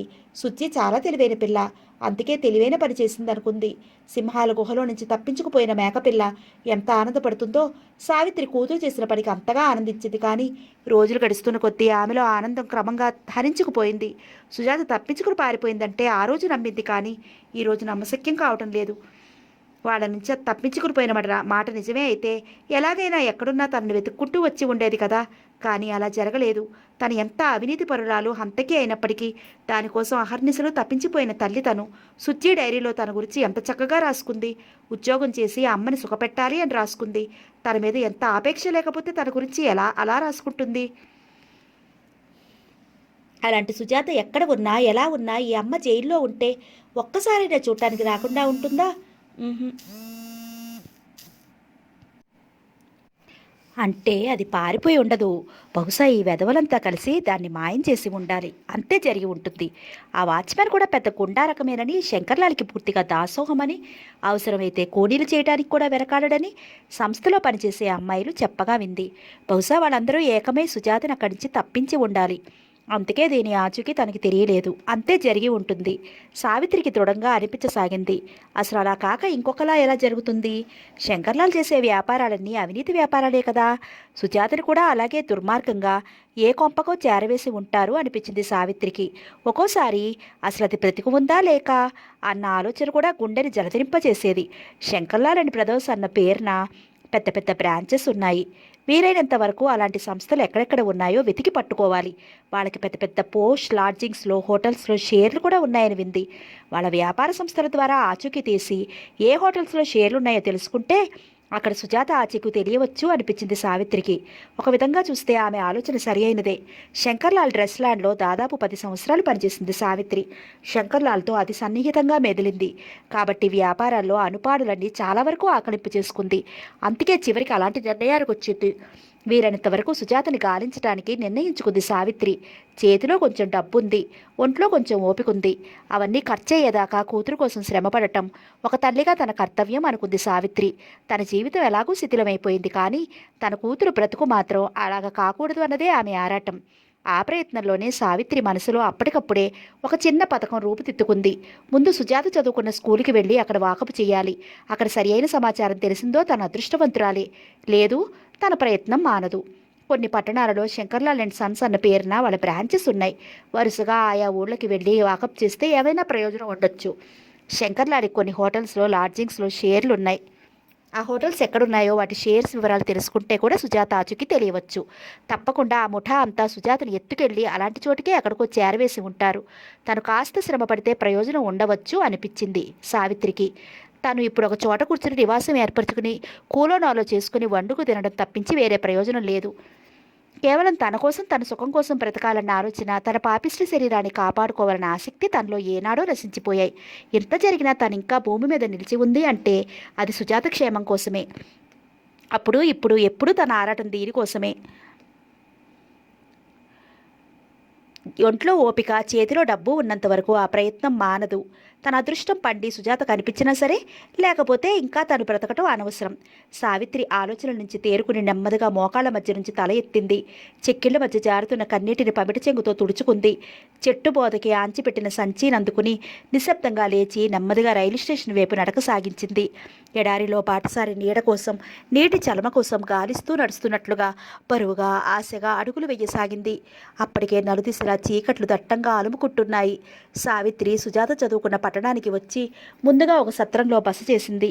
ప్రయాణపు పడలిక తీర్చుకుని ప్రక్కనే ఉన్న దుకాణంలో ఒక బన్ను కొనుక్కుని తిని ఓ కప్పు టీ తాగింది. ప్రాణం కొంచెం తేరుకున్నట్టు అనిపించింది. తర్వాత నెమ్మదిగా లేచి సుజాత చదువుకున్న స్కూలుకి వెళ్ళి ప్రిన్సిపాల్ను కలుసుకుంది. పాత హెడ్ మిస్ట్రెస్ ట్రాన్స్ఫర్ అయి వెళ్ళిపోయిందట. ఆవిడ స్థానంలో కొత్త ఆవిడ కూర్చుని ఉంది. ఆకుపచ్చ రంగు గద్వాల్ చీర, సగం నెరిసిన జుట్టు, కళ్ళకి తెల్ల కళ్ళద్దాలు. సావిత్రి నేరుగా ఆఫీసు గదికి వెళ్ళి ఆవిడ్ని కలుసుకుని సుజాత గురించి అడిగింది. సుజాతకి తను కన్న తల్లిని అని చెప్పలేదు. దూరపు బంధువులమని, అత్యవసర పరిస్థితుల్లో వాళ్ళ ఆచూకీ తెలుసుకుందుకు వివరాలు కావలసి వచ్చి అడుగుతున్నానని అభ్యర్థించింది సావిత్రి. ఆవిడ ఏమనుకుందో ఏమో. కొంచెం సేపు నిశ్శబ్దంగా ఉండి ఆ తర్వాత కాలింగ్ బెల్ నొక్కింది. అటెండర్ రాగానే ఈవిని క్లర్క్ సత్యవతి గారి దగ్గరికి తీసుకువెళ్ళి కావలసిన వివరాలు చెప్పి పంపండి అంది. సావిత్రి ఆవిడికి ఎంతో కృతజ్ఞత తెలిపి క్లర్క్ దగ్గరికి వెళ్ళింది. దాదాపు ఒక అరగంట పైగా ఆవిడ పాత రికార్డ్స్ తిరిగేసి సుజాత గురించి చెప్పింది. సుజాత ఇంటర్ ఫస్ట్ క్లాస్లో పాస్ అయింది, కానీ ఇంతవరకు ఆ అమ్మాయి వచ్చి రిజిస్టర్ బుక్కు, సర్టిఫికెట్లు తీసుకెళ్లలేదని చెప్పారు. ఆ మాటలు విన్న సావిత్రి హతాశురాలయ్యింది. ఆమె గుండెలో ఏమూలో మినుకుమినుకుమంటున్న ఆశాదీపం కాస్త ఆ మాటలు వినటంతోనే గప్పున మండి అణగారిపోయింది. ఆమె ఆశాసౌధాలన్నీ కుప్పకూలిపోయాయి. అయితే వాళ్ళ కోర్టులో ఇచ్చిన స్టేట్మెంట్ అబద్ధం. సుజాత వాళ్ళ నుంచి తప్పించుకుని పారిపోలేదు. అదే నిజమైతే సుజాత తప్పకుండా తను చిన్నప్పటి నుంచి చదువుకున్న స్కూల్కి వెళ్ళి సర్టిఫికెట్లు తీసుకునేది. ఆ ఆసరాతో ఎక్కడైనా చిన్న పని చేసుకునేది. లేదు, తన పరిస్థితి చెప్పి ప్రిన్సిపాల్నే రక్షణ కోరేది. ఆవిడని ఏదో సాయం అర్థించేది. సుజాత చాలా తెలివైన స్టూడెంట్. ఆ స్కూల్లో అది చదువుకున్నన్ని రోజులు దాన్ని టీచర్లు, ప్రిన్సిపాలు అంతా సుజీని లైక్ చేసేవారే. సుజాత వెళ్ళి అడిగితే వాళ్ళంతా తప్పకుండా దానికి సహాయం చేసేవారు. సుజాత ఆ ఇంటి నుంచి పారిపోయిన మాట నిజమే అయితే తప్పకుండా స్కూల్కి వచ్చి ఉండేది. తనని చూడటానికి వచ్చి ఉండేది. కానీ అలా జరగలేదు అంటే ఆ వెధవలంతా కలిసి దీన్ని ఎక్కడికో. సావిత్రి సన్నగా గుండెల్లో పోటు మొదలైంది. ఆమె ప్రమేయం లేకుండానే కళ్ళ నుంచి ధారగా కన్నీరు వర్షించసాగింది. సావిత్రి ఆఫీసు గది దాటి బయటకు వస్తుంటే సరిగ్గా లంచ్ బ్రేక్ అయింది. బెల్ కొట్టారు. అమ్మాయిలందరూ గలగలా క్లాసుల్లో నుంచి బయటికి వచ్చారు. విశాలమైన స్కూల్ ఆవరణలో చెట్ల కింద గ్రూపులుగా కూర్చుని టిఫిన్ బాక్సులు తెరిచి లంచ్ చేయడం మొదలుపెట్టారు. 2 జళ్లతో ఆప్ శారీల్లో ఎగిరే విరహంగాల్లా ఆనందంగా ఉన్న ఆ అమ్మాయిలందరినీ చూస్తుంటే సావిత్రి కళ్ళు జలపాతాలయ్యాయి. సుజీ ఎక్కడ ఉంది అదిప్పుడు? అది దానికోసం తను ఎంత మనోవేదనని, అవమానాల్ని భరించింది. అది చక్కగా చదువుకుని మంచి ఉద్యోగస్తురాలు కావాలని, సుఖంగా బ్రతకాలని ఎంత తాపత్రయపడింది. దాని గురించి ఎన్ని కలలు కంది. కానీ ఫస్ట్ క్లాస్లో పాస్ అయిన పిల్ల కనీసం ఆ సర్టిఫికెట్లు కూడా తీసుకెళ్ళటానికి రాలేదంటే ఆ స్కూల్ గ్రౌండ్లో గ్రౌండ్ దాటి సావిత్రికి బయటికి రావాలనిపించలేదు. పెళ్ళయ్యి లంచ్ బ్రేక్ ముగిసి అమ్మాయిలందరూ క్లాసుల్లోకి వెళ్ళిపోయినా సావిత్రి అక్కడి నుంచి కదలాలనిపించలేదు. చాలాసేపు అక్కడే అచేతనంగా కూర్చుండిపోయింది. ఆమెకి పాత రోజులు గుర్తుకొచ్చాయి. సాయంత్రం 3 గంటలు దాటుతుంటే తప్పనిసరిగా లేచి శరీరాన్ని ఏడుస్తున్నట్లు అతి భారంగా తిరిగి సత్రానికి వచ్చింది. ఆ రోజంతా అలాగే దిగులుగా ఏడుస్తూ కూర్చుండిపోయింది. ఆ ఊరితో సావిత్రికి బాగానే పరిచయం ఉంది. అక్కడ సెంటర్లో ఉన్న శంకర్లాల్ బట్టలు దుకాణానికి వెళ్ళింది. సావిత్రి వెళ్ళేసరికి యజమాని కౌంటర్లో లేడు. సేల్స్ మ్యాన్ ఉన్నాడు. దాదాపు 16 ఏళ్ల కుర్రాడు మెత్తని కుంచె పట్టుకుని చీరలు బట్టలు తులుపుతున్నాడు. హ్యాంగర్స్కి చీరలు తగిలించి బయట వేలాడగడుతున్నాడు. నెమ్మదిగా వాడిని ఆరా తీసి శంకర్లాల్ వ్యాపార సంస్థలు ఎక్కడెక్కడ ఉన్నాయో వివరాలకి తెలుసుకుంది. ఆ ఊళ్ళో ఆ ఒక్క బ్రాంచు ఉందట. ఆ బ్రాంచ్ అంతా పెద్దల్లుడు చూసుకుంటాడట. ఇంకా వేరే ఊళ్ళలో ఉన్న బట్టల దుకాణాలు, కొట్టు సెంటర్స్, రెడీమేడ్ షాపులు వగైరా వివరాలు కూడా తెలిసినంత వరకు చెప్పాడు. ఆ వివరాలన్నీ చాలా వరకు సావిత్రికి తెలుసు. ఆ తర్వాత శంకర్లాల్ షేర్లు ఉన్న కొన్ని హోటల్స్ పేర్లు కూడా చెప్పాడు. సావిత్రి చాలా వరకు వివరాలు తెలుసుకుని తిరిగి సత్రంలోకి వచ్చేసింది. సావిత్రికి శంకర్లాల్ వ్యాపార సంస్థల వివరాల గురించి ఇదివరకు ఎంత తెలుసో ఇప్పుడు అంతే తెలుసు. అంతకుమించి ఎక్కువగా తెలియలేదు. శంకర్లాల్ హత్య అయ్యాడని, హత్య చేసిన వాడిని జైల్లో పెట్టారని కూడా చెప్పాడు ఆ సేల్స్ మ్యాన్. వారి ఆవిడకి ఒక కూతురు ఉండాలి కదా అని అడిగితే ఆ విషయాలు తెలియవని, అమ్మాయి గురించి కూడా ఎక్కడా వినలేదని అన్నాడు. అంతకంటే ఎక్కువ అడిగితే ప్రమాదం అని ఊరుకుంది సావిత్రి. తనను ఎవరైనా గుర్తుపడితే కష్టం అనిపించింది. ఇంతలో శంకర్లాల్ అల్లుడు షాపుకు రావడంతో సావిత్రి మొహం చాటు చేసుకుని బయటకు వచ్చేసింది. కూతురు గురించి ఆచూకీ తెలుస్తుందన్న ఆశ ఆమెలో ఏ కోసానా లేదు. అయినా ఓపిక ఉన్నంత వరకు ప్రయత్నించడానికే నిర్ణయించుకుంది. కూతురును ఒక్కసారి చూడాలన్న తహతహ ఆమెలో ఎక్కువైపోతోంది. ఆరోగ్యం ఒక ప్రక్క రోజురోజుకి క్షీణించిపోతోంది. కానీ కూతురుపై మమకారం మాత్రం క్షీణించలేదు, నానాటికి పెరిగిపోతోంది. గ్రీష్మతాపం నశించింది, శిశిరం వెళ్ళిపోయింది. వసంత ఆగమనాన్ని సూచిస్తూ ఆమని కోయిల పాడింది. అమృతపు చిరుకుల్లో తొలకరి జల్లు కురిసింది. వర్షానికి బీడుపడ్డ నేల తల్లి పులకరించింది. చల్లని నీరు తగిలి ఎండిన రోడ్డులు, చెట్లు, లతలు చిగురించాయి. పచ్చని దుస్తులతో, తలనిండా పూలతో ప్రకృతి కన్య కొత్త పెళ్లి కూతురి అందాలు వలకపోసింది. పుప్పొడి రేణువలలో తేనెవాగులు ప్రవహిస్తున్న పూలను చూసి గండు తుమ్మెదలు జమ్మున నాదం చేశాయి. మన్మధుడు విల్లు ఎక్కుపెట్టాడు. లేత మావి చిగురులు గండుకోయిన మొహావేశంతో జంట కోయల్ని పిలుస్తూ పాట పాడింది. మబ్బును చూసి మయూరాలు పురివిప్పి ఆడాయి. నవవసంత శోభతో ప్రకృతి పచ్చగా కలకలలాడిపోయింది. కానీ సావిత్రి బ్రోడు బ్రతుకు చిగిర్చలేదు. ఆమె మనసు ఎడారి అయిపోయింది. బ్రహ్మచెపుడు పొదల్లో సౌగంధికా పుష్పం విరిసినా విరియవచ్చు కానీ తన అన్వేషణ ఫలిస్తుందన్న ఆశ మాత్రం సావిత్రిలో పూర్తిగా అడగొంటిపోయింది. ఆ కోరికను ఆమె పూర్తిగా మనసులోంచి త్రుంచేసుకుంది. సావిత్రి కూతురు కనిపిస్తుందేమోనన్న ఆశతో ఎన్నో ఊడు తిరిగింది. ఎంతో ప్రయాసపడింది. ఆకలేస్తే కడుపు నిండా తిండి కూడా తినలేదు. చేతిలో ఉన్న డబ్బు కాస్త తిండికి ఖర్చు పడితే ఊళ్ళు తిరగటానికి డబ్బు ఉండదని ఆకలి కట్టుకుంది. పేగులు మెలిపెడుతున్న టీ నీళ్లు తాగి పన్ను తిని క్షుత్పాద తీర్చుకుంది. ఒంట్లో శక్తి ఉన్నంత వరకు ఊళ్ళని తిరిగి తిరిగి అలసిపోయింది. చేతిలో డబ్బు మొత్తం ఖర్చు అయిపోయింది. శరీరంలో శక్తి యావత్తూ కరిగిపోయింది. ఒంట్లో ఆఖరి రక్తం చుక్క కూడా ఎగిరిపోయినట్లు ఎండిన కట్టెపులలా మారిపోయింది. ప్రమిదలో పూర్తిగా నూనె ఎండిపోయి చివరి కొసదాకా కాలిపోయి ఈయన ఒత్తి ఆఖరి క్షణాల్లో ఇప్పుడు సావిత్రి రూపం. ఇదివరకు జైల్లో ఉండగా పౌర్ణానికి అమావాస్యానికి వచ్చే సంధి ప్రేలాపనలు ఇప్పుడు సావిత్రికి తరచూ వస్తున్నాయి. అస్తమానం తనలో తాను కొనుక్కుంటూ కోపం వస్తే ఎవరినో తిడుతూ ఉంటుంది. ఎవరితోనూ మాట్లాడదు. ఒక సంచి పట్టుకుని ఊరోరా తిరుగుతూ ఉంటుంది. ఎవరైనా పలకరించినా జవాబు చెప్పదు. చింపిరి జుట్టు, చిరిగి చేలికలు వాలికలైన దేహం, ఎండిపోయి శుష్కించిన దేహం, పిచ్చి చూపులు. ఆమెను చూసి అందరూ భయంతో దూరంగా తొలుగుతున్నారు. కొంతమంది చిల్లర పైసలు ఇస్తున్నారు. సావిత్రి ఆ డబ్బు చూసి పేలవంగా నవ్వుకుంటుంది. కానీ ఆమె ఒంటి మీద స్పృహ పోలేదు. లోకం తెలుసు. తను ఎవరి కోసం వెతుకుతుందో, ఎందుకు ఊరూరా తిరుగుతుందో అన్నీ సావిత్రికి తెలుసు. చెట్టుకి ఒకరుగా, గుట్టకి ఒకరుగా అయిపోయిన తన సంసారాన్ని తలుచుకుని ఎక్కడ పడితే అక్కడ గంటల తరబడి కూర్చుని కరువు తీరా ఏడుస్తోంది. కానీ సముద్రం ఎంత ఘోష పెడితే మాత్రమేమిటి? సావిత్రి జైలు నుంచి విడుదలై దాదాపు 6 నెలలు అయ్యింది. ఎన్నో ఊళ్ళు తిరిగింది. కూతురు కోసం కొట్టువేసి వెతికింది. తిరిగి తిరిగి కాళ్ళకి పలపాలు కట్టుకుని పోయాయి. కూతురు జాడ కోసం చూసి చూసి కళ్ళు గాజుకుట్లయిపోయాయి. ఇప్పుడు సావిత్రి కర్రబొమ్మ. ఆ చూపుల్లో జీవం లేదు. వెర్రిది చూస్తుంటే ఎలా ఉంటుందో అలా ఉంటుంది. ఆమె నడుస్తుంటే మనిషి నడుస్తున్నట్లుగా ఉండదు, శవం నడుస్తున్నట్లుగా ఉంటుంది. పచ్చగా బొద్దుగా ఉండే ఆమె దేహం నల్లగా మాడి ఎండిపోయింది. కడుపు నిండా భోజనం లేదు, కంటి నిండా నిద్ర లేదు, ఒంట్లో శక్తి లేదు, మనసుకి శాంతి లేదు. ఇంకా ఆనందం రమ్మంటే ఎక్కడి నుంచి వస్తుంది? ఇప్పుడు సావిత్రి నవ్వినా ఏడుస్తున్నట్లుగా ఉంటుంది.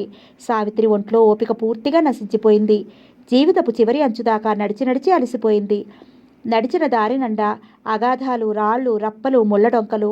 కానీ ఆ రాయిలోంచి కూడా సన్నగా జలతరంగం పుట్టినట్లు సావిత్రి గుండెలో కూతురుపై ప్రేమ, అనురాగం మాత్రం ఇంకా చచ్చిపోలేదు. కూతురు కోసం వెతికి వెతికి తిరిగి తిరిగి సావిత్రి పాదాలు రక్తసిక్తమైపోయాయి.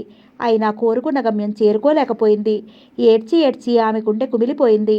సన్నని సూదులతో, పుల్లలతో ఎవరో అదృశ్యంగా గుండెని కొల్లబొడుస్తున్నట్లు ఒక రకమైన బాధ, దుర్భర వేదన. ఆ బాధ భరించలేకపోతోంది సావిత్రి. విషప్రయోగం చేయబడ్డ మనిషి గిలగిలా కొట్టుకుంటున్నట్లు ఆమె ప్రాణాలు గిజగిజలాడుతోంది. ఇక ఈ వేదన, బాధ భరించలేదు. భగవంతుడి పిలుపు కోసం ఎదురుచూస్తోంది సావిత్రి. ఆమె మనసు పండిపోయింది. బ్రతుకు తెల్లవారిపోయింది. అయినా సావిత్రి నిరీక్షణ మానలేదు. కానీ ఇప్పుడు ఆమె ఆశ, నిరీక్షణ కూతురు కోసం కాదు, భర్త కోసం అసలే కాదు. మరి ఎవరి కోసం? మృత్యుదేవత పాదాల సవ్వడి కోసం. సాయం సమయం. సూర్యుడు పశ్చిమాద్రికి కృంగిపోతున్నాడు. ఎర్రటి సూర్యబింబం నీళ్లలో అందంగా ప్రతిఫలిస్తోంది. ట్యాంక్ బండ్ రైలింగ్ ఆనుకుని ఆ నీళ్లలోకి చూస్తూ నిల్చుంది సావిత్రి. జైలు అధికారులు తైతరిచిచ్చిన డబ్బుతో ఊళ్ళన్నీ తిరిగి తిరిగి ఆఖరికి భాగ్యనగరం నడిబొట్టుకు చేరింది. కడుపు కట్టుకుని కూతురి కోసం గాలించింది. అయినా ఆమె ఆశ ఫలించలేదు. ఏ అదృశ్య శక్తో ఇన్నాళ్ళు జీవితం వెంట పరుగులు పెట్టించింది. చివరికి ఎండమావి వద్దకు చేరింది. ఆశలు, నిరాశలు, వేదన, బాధలు, భయాలు, దుఃఖం, వీటన్నిటి మధ్య జీవన స్రవంతి ఎండిపోయింది. ఈ ఎడారి జీవిత యాత్ర ఇంకా ఎన్నాళ్ళు? అసలు ఎందుకు బ్రతకటం? ఎవరి కోసం? చేతిలో డబ్బు అయిపోయింది. ఒంట్లో ఓపిక నశించిపోయింది. గుండెల్లో ఆశ అణగారిపోయింది. జీవితం ఎలా ఉండాలి? జవాబు చెప్పలేదు సావిత్రి. కానీ ఎలా ఉండకూడదో అనుభవం ద్వారా తెలుసుకుంది. మధుర స్మృతులంటూ ఏమీ లేవు. ఉన్నదంతా చేదు. ఎటు చూసినా చీకటే కనిపిస్తోంది. విషాదగీతమే వినిపిస్తోంది. మనసంతా విషపూరితమైపోయింది. ఈ పరిస్థితుల్లో కూడా ఇంకా ఎందుకు బ్రతకటం? ఎవరి కోసం? ట్యాంక్ బండ్ రైలింగ్ రానుకుని నీళ్లలోకి చూస్తూ నిలుచుంది సావిత్రి. హుసేన్ సాగర్ నీళ్లు నిర్మలంగా ప్రవహిస్తున్నాయి. వర్షాకాలం కావడంతో నది నిండుగా ప్రవహిస్తోంది. పడమటి ఆకాశం ఎర్రగా నీళ్లలో ప్రతిబింబిస్తోంది. ఆ ఎర్రగా చందూరంగా ఉన్న నీళ్లలో సావిత్రికి శంకర్లాల్ తల నుండి చిమ్మె రక్తం కనిపిస్తోంది. తల చితికిపోయి మాంసం ముద్దగా మారిపోయిన తన చిన్నారి ముద్దుల కొడుకు రూపం కనిపిస్తోంది. తన జీవిత సమస్యకి పరిష్కారం కూడా కనిపిస్తోంది. చీకటి పడే వరకు ఇక్కడే తచ్చాడితే ఎవరికైనా అనుమానం రావచ్చు. కాసేపు అలా తిరిగి వచ్చి నెమ్మదిగా చీకట్లు పట్టాగా ఇక్కడికి తిరిగి రావాలి. అప్పుడైతే ఎవరూ ఉండరు. తర్వాత ఒక్క క్షణం కళ్ళు మూసుకుంటే చాలు. ఎన్నో కల్మషాలని, కుళ్ళుని కడిగివేసే ఈ గంగా భవాని ఆ మాత్రం తనని కడుపులో ఇముడ్చుకోదా? ఈ పవిత్ర గంగాజలంలో మునిగి తన పాపాలన్నీ ప్రక్షాళ. అమ్మా! సావిత్రి శరీరం చల్లుమంది. ఉలిక్కిపడి కబాలను తల ఎత్తింది. ఎదురుగా ఎవరో శతవృద్ధురాలు. ముడతలు పడ్డ దేహంతో, చిరిగి పీలికలైన చీరతో, ముక్కుపుట్టలాంటి జుట్టుతో సావిత్రి ఎదురుగా దీనంగా నిలుచుని ఉంది. దారి ప్రక్క చెట్టు కింద ఆరిన కుంపటి విధాన కూర్చున్నది ముసలితో కత్తి. మూలుగుతూ ముసురుతున్న ఈగలతో వేగలేక అన్నవర్ణనికి సరిగ్గా సరిపోయినట్లు ఉంది అవ్వ. ఎముకలాంటి తన చేతిని సావిత్రి ముందుకు చాపి గాజు కళ్ళతో సావిత్రి ముఖంలోకి ఆశగా చూస్తూ అడిగింది, అమ్మా, ధర్మం. అర్ధరాత్రి అమావాస్యలో చిన్న నక్షత్రం గుడ్డిగా మినికినట్లు సావిత్రి పెదవుల్లో చిన్న నవ్వు కదిలింది లీలగా. తనే ఒక దరిద్రురాలు, పిచ్చగత్తే అనుకుంటే తన దగ్గర కూడా ధర్మం అడుక్కునేందుకు ఇంకో పిచ్చగత్తే. ఎంత గొప్ప దేశం, ఎంత గొప్ప పేదరికం. సావిత్రి తన గుప్పెడు తెరిచి అరచేతుల్లో ఉన్న చిల్లర డబ్బులు కేసి చూసింది. 50 పైసల నాణెం 10 పైసలు, సరిగ్గా 60 పైసలు ఉన్నాయి. మరో ఆలోచన లేకుండా ఆ చిల్లరంతా తీసి అవ్వ చేతిలో పెట్టింది. ఆ ముసల్దాని కళ్ళల్లో ఆనందం గప్పున వెలిగి ఆరింది. ఇంతవరకు 10 పైసలు తప్పితే 20 పైసలు, అంతకు మించి ఎవరూ ధర్మం చేయలేదు. ఒక్కసారి 60 పైసలు చూడగానే ఆ ముసలిదాని కళ్ళు ఆనందంతో వెలిగిపోయాయి. సిరిగల తల్లివి, నా బంగారు తల్లివి. అవ్వ వణికే గొంతుతో దీవిస్తూ టకటకా చేతికర్ర నేలకి తాటిస్తూ వెళ్ళిపోయింది. సావిత్రి పెదవుల మీద మళ్ళీ ఒక చిరునవ్వు కదిలింది. తను చేసిన ఆఖరి ధర్మం ఇది. తెల్లవారేసరికి తను ఈ లోకంలో ఉండదు కదా. పోయే ముందు ఏదో ఒక మంచి పని చేసి పోవాలి అంటారు కదా. ఈ పరిస్థితుల్లో తను ఇంతకంటే మంచి పని ఏం చేయగలదు? సావిత్రి రైలింగ్ రానుకుని నీళ్లలోకి చూస్తూ నిలుచుంది. ఆలోచిస్తూ అలా ఎంతసేపు నిల్చుందో ఆమెకే తెలియదు.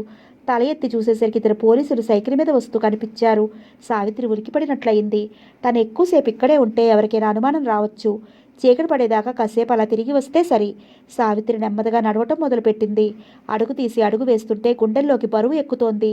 శరీరంలో శక్తి అంతా జీర్ణించుకుపోయింది. ఇదివరకులా తిరిగే శక్తి లేదు. ఇదివరకులా ఆశలు తపన కూడా లేదు. ఈ మ్రోడి జీవితాన్ని ఇంకా కొనసాగించలేదు. ఈ వేదన, ఈ దుఃఖం, ఈ నిరాశ ఇంకా తను భరించలేదు. ఎన్నాళ్ళు బ్రతికినా ఒకటే బ్రతుకు, ఎడారి బ్రతుకు. ఎలాగైనా ఈ రాత్రికి వెళ్ళిపోవాలి. రేపటి సూర్యోదయానికి ముందే తన బ్రతుకు తెల్లవారిపోవాలి. సావిత్రి భారంగా శరీరాన్ని ఏడుస్తున్నట్లుగా నడవసాగింది. సాయంత్రం 5 గంటలు దాటుతోంది. రోడ్లన్నీ రద్దీగా ఉన్నాయి. ఉద్యోగస్తులతోటి, విద్యార్థులతోటి రోడ్లన్నీ నిండుగా కళకళలాడుతున్నాయి. చేతిలో పుస్తకాలతో హాఫ్ శారీల్లో గుంపులు గుంపులుగా ఇళ్లకు వెళుతున్న అమ్మాయిని చూడగానే సావిత్రికి మళ్ళీ కూతురు జ్ఞాపకం వచ్చింది. అది అసలు బ్రతికి ఉందా? బ్రతికి ఉంటే ఊరు వాడ తను ఇంత గాలించింది కదా, ఆ మాత్రం కనిపించకపోతుందా? తను దానికోసం హంతకురాలయ్యింది, జైలుకెళ్ళింది. అలాంటి తనని చూడటానికి ఎక్కడ ఉన్నా ఎలాగైనా ఒక్కసారి రాకపోతుందా? ఉండలేదు. బహుశా అది చచ్చిపోయి ఉంటుంది. సావిత్రి ఆలోచనల మధ్య చాలా దూరం నడిచి వచ్చేసింది. అలా ఎంత దూరం వచ్చిందో ఆమెకే తెలియదు. 4 విశాలమైన రోడ్లు కలుపుతూ పెద్ద జంక్షన్, చౌరస్తా. విశాలంగా అతి వెడల్పుగా ఉన్న నున్నటి తారు రోడ్లు, రోడ్డుకి అటు ఇటు ఎత్తైన భవంతులు, రకరకాల షాపులు, హోటల్స్, దుకాణాలు కళ్ళు జిగేరుమనే లైట్ల కాంతిలో తలతలా మెరిసిపోతున్నాయి. ఫుట్పాత్ల మీదుగా జనం. 4 రోడ్లను కలిపే చోట మధ్యగా పెద్దగా గుండ్రంగా కట్టిన చమన్.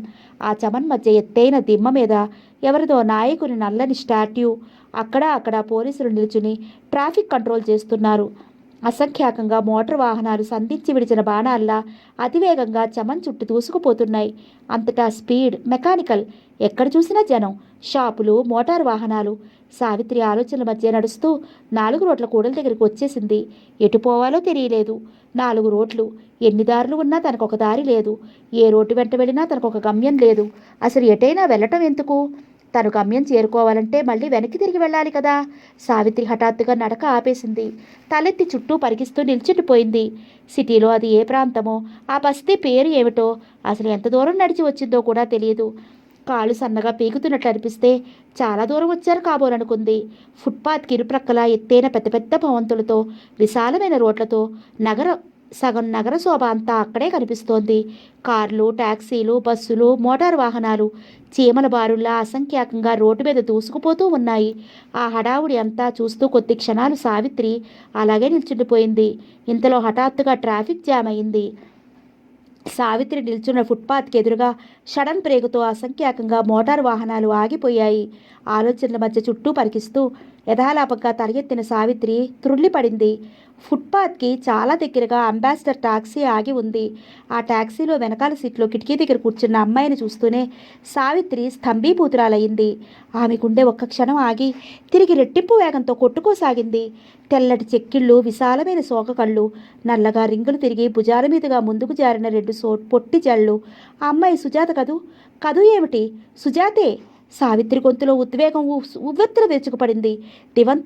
దిగంతాలు మారుమ్రోగేలా సుజా అంటూ కెవ్వున కేక పెట్టింది. కానీ ఎందుకో ఆ కేక బయటికి రాలేదు. గొంతులోనే సుడి తిరిగి ఆగిపోయింది. కానీ ఆ కేక కంటే ముందే వేగంగా సావిత్రి రివ్వున రోడ్డు మీదకి అడ్డంగా పరిగెత్తింది. సరిగ్గా అదే క్షణంలో ట్రాఫిక్ కదిలింది. అంతవరకు అసహనంగా రోడ్డు మీద ఆగి ఉన్న వాహనాలన్నీ క్షణంలో వేగాన్ని అందుకుని లైనుగా దూసుకుపోసాగాయి. సావిత్రి ముందు నుంచే ఆ అమ్మాయి కూర్చున్న టాక్సీ కూడా దూసుకుపోయింది. సావిత్రి వేగంగా పరిగెట్టడంలో ఆ టాక్సీల వెనకాల ఉన్న కారుకి అడ్డుపడింది. అంతే. దాదాపు సావిత్రిని తాకుతున్నట్లుగా కారు దగ్గరగా వచ్చి కీచుమని శబ్దం చేస్తూ షడన్ బ్రేక్తో ఆగిపోయింది. ఆ వెనకాలే మోటార్ వాహనాలన్నీ మళ్ళీ ఆగిపోయాయి. అంతే. ట్రాఫిక్ పోలీస్ కోపంతో మండిపడుతూ తూకినట్లు ఆమె మీదకి వచ్చి సావిత్రి రెక్కపట్టి బలంగా ఫుట్పాత్ మీదకి ఉంచాడు. బద్మాష్, దమాక్ ఖరాబ్ హోగయా క్యా అంటూ చేతిలో ఉన్న లాఠీతో సావిత్రి ఒంటి మీద 2 వేశాడు. సావిత్రిని కాలితో తన్నినట్లు ఫుట్పాత్ మీదకి తోసి తిరిగి పరిగెత్తినట్టు రోడ్డు మీదకి వెళ్ళి డ్యూటీలో పడ్డాడు. వెనకాల కీచుమన్న శబ్దానికి టాక్సీ కొంచెం ముందుకు వెళ్ళి ఆగి 2 నిమిషాల తర్వాత మళ్లీ వేగం పుచ్చుకుంది. దాని వెంబడి మిగిలిన వాహనాలన్నీ యథాప్రకారం రోడ్డు మీద జారిపోసాగాయి. పోలీసు తోసిన తోపికి సావిత్రి ఫుట్పాత్ మీద ఉన్న డ్రైనేజీ మీద పడింది. తుప్పు పట్టిన ఇనుప డ్రైనేజీ మూత సావిత్రి మోచేతికి బలంగా గీరుకుని పల్చని నెత్తురు చారికలుగా చిమ్మింది. ఇందాక కారు కింద పడటంతో పాదాల వేళ్ల కొండలు చితికినట్లయ్యాయి. అయినా సావిత్రికి అవేమీ పట్టలేదు. ఆమె దృష్టంతా ముందు పోతున్న టాక్సీ మీదే ఉంది. సావిత్రి పోలీసు తోసిన తోపికి తప్పు మన కింద పడిన మరుక్షణం తూగుడుగా లేచి సుజా సుజా అంటూ వేగంగా ఫుట్పాత్ వెంట పరిగెత్తసాగింది. రోడ్డు మీద పోతున్న టాక్సీకి ఫుట్పాత్ వెంట పరిగెడుతున్న ఆమెకి మధ్య దాదాపు 10 గజాల దూరం ఉంది.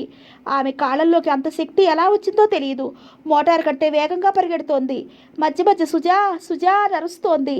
ఆమె మనసు ఉద్వేగంతో కొట్టుకుని పోతోంది. టాక్సీలో వెనకాల విండో దగ్గర కూర్చున్న అమ్మాయిని చూసింది. సందేహం లేదు.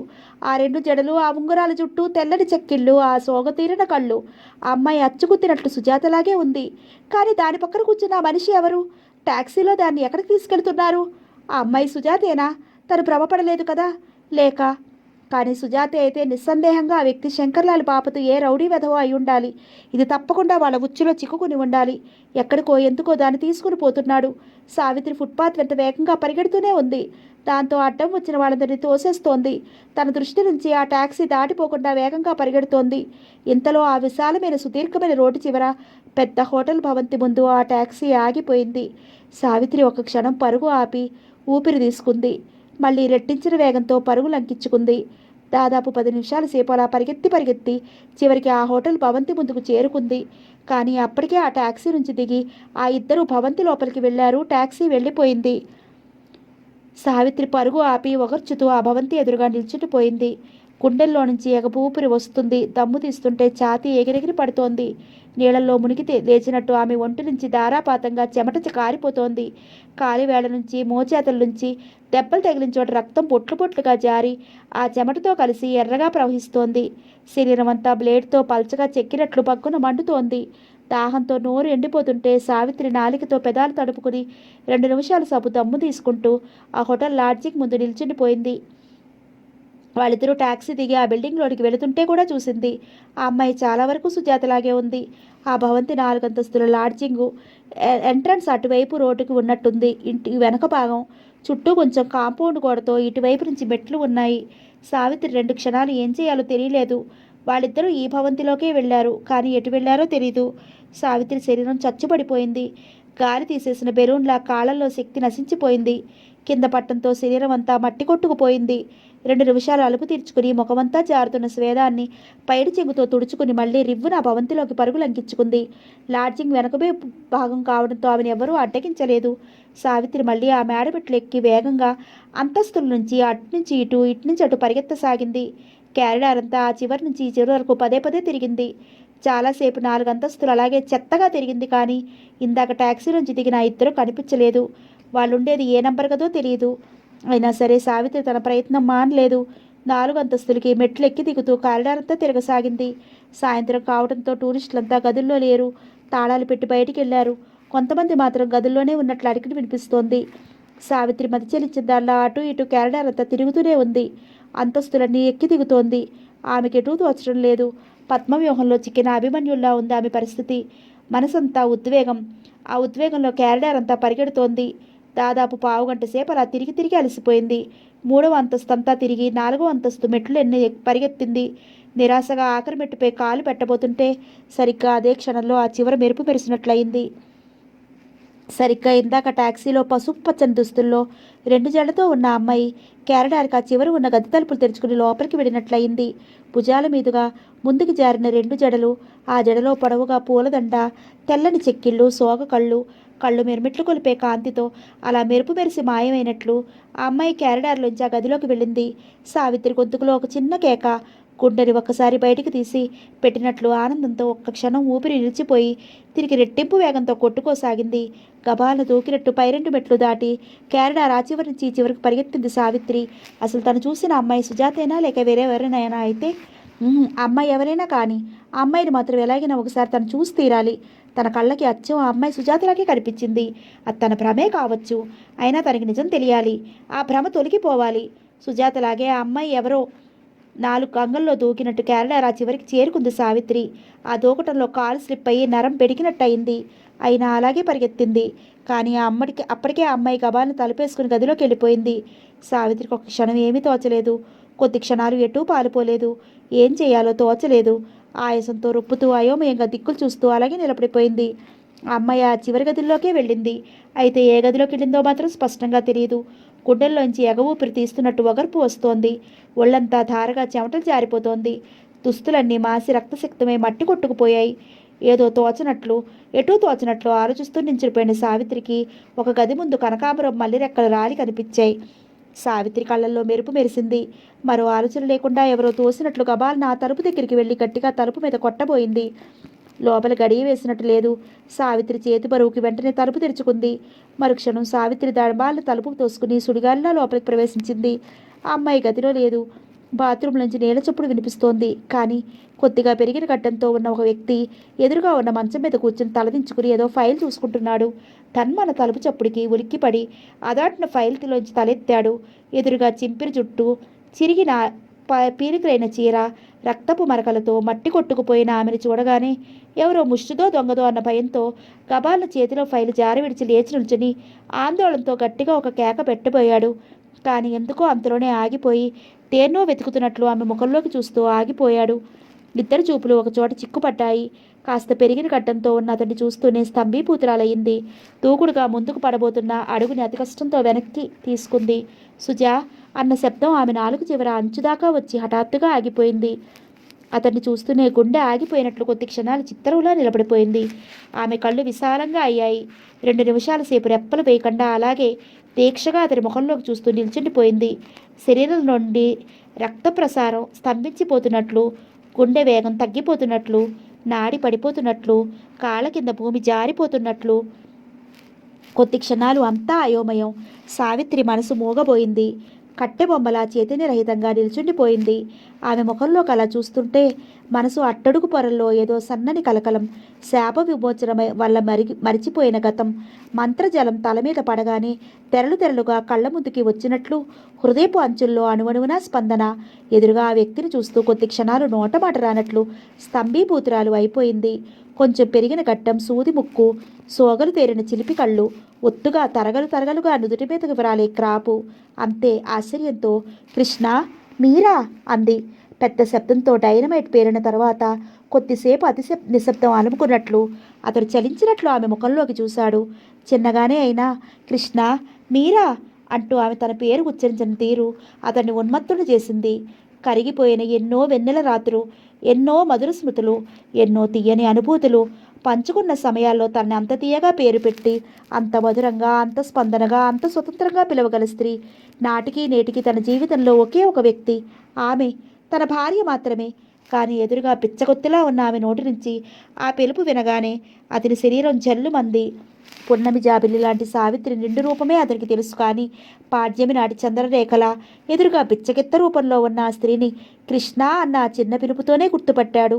అంతే అదిరినట్లు చప్పున కళ్ళజోడు తీసి చేతిలో పట్టుకుని గభాలన ఒక అడుగు ముందుకు వేసి ఆమె కళ్ళల్లోకి చూస్తూ ఉద్వేగంగా సావిత్రి అన్నాడు. అతను ఒక అడుగు ముందుకు వేస్తే సావిత్రి ఒక అడుగు వెనక్కి వేసింది.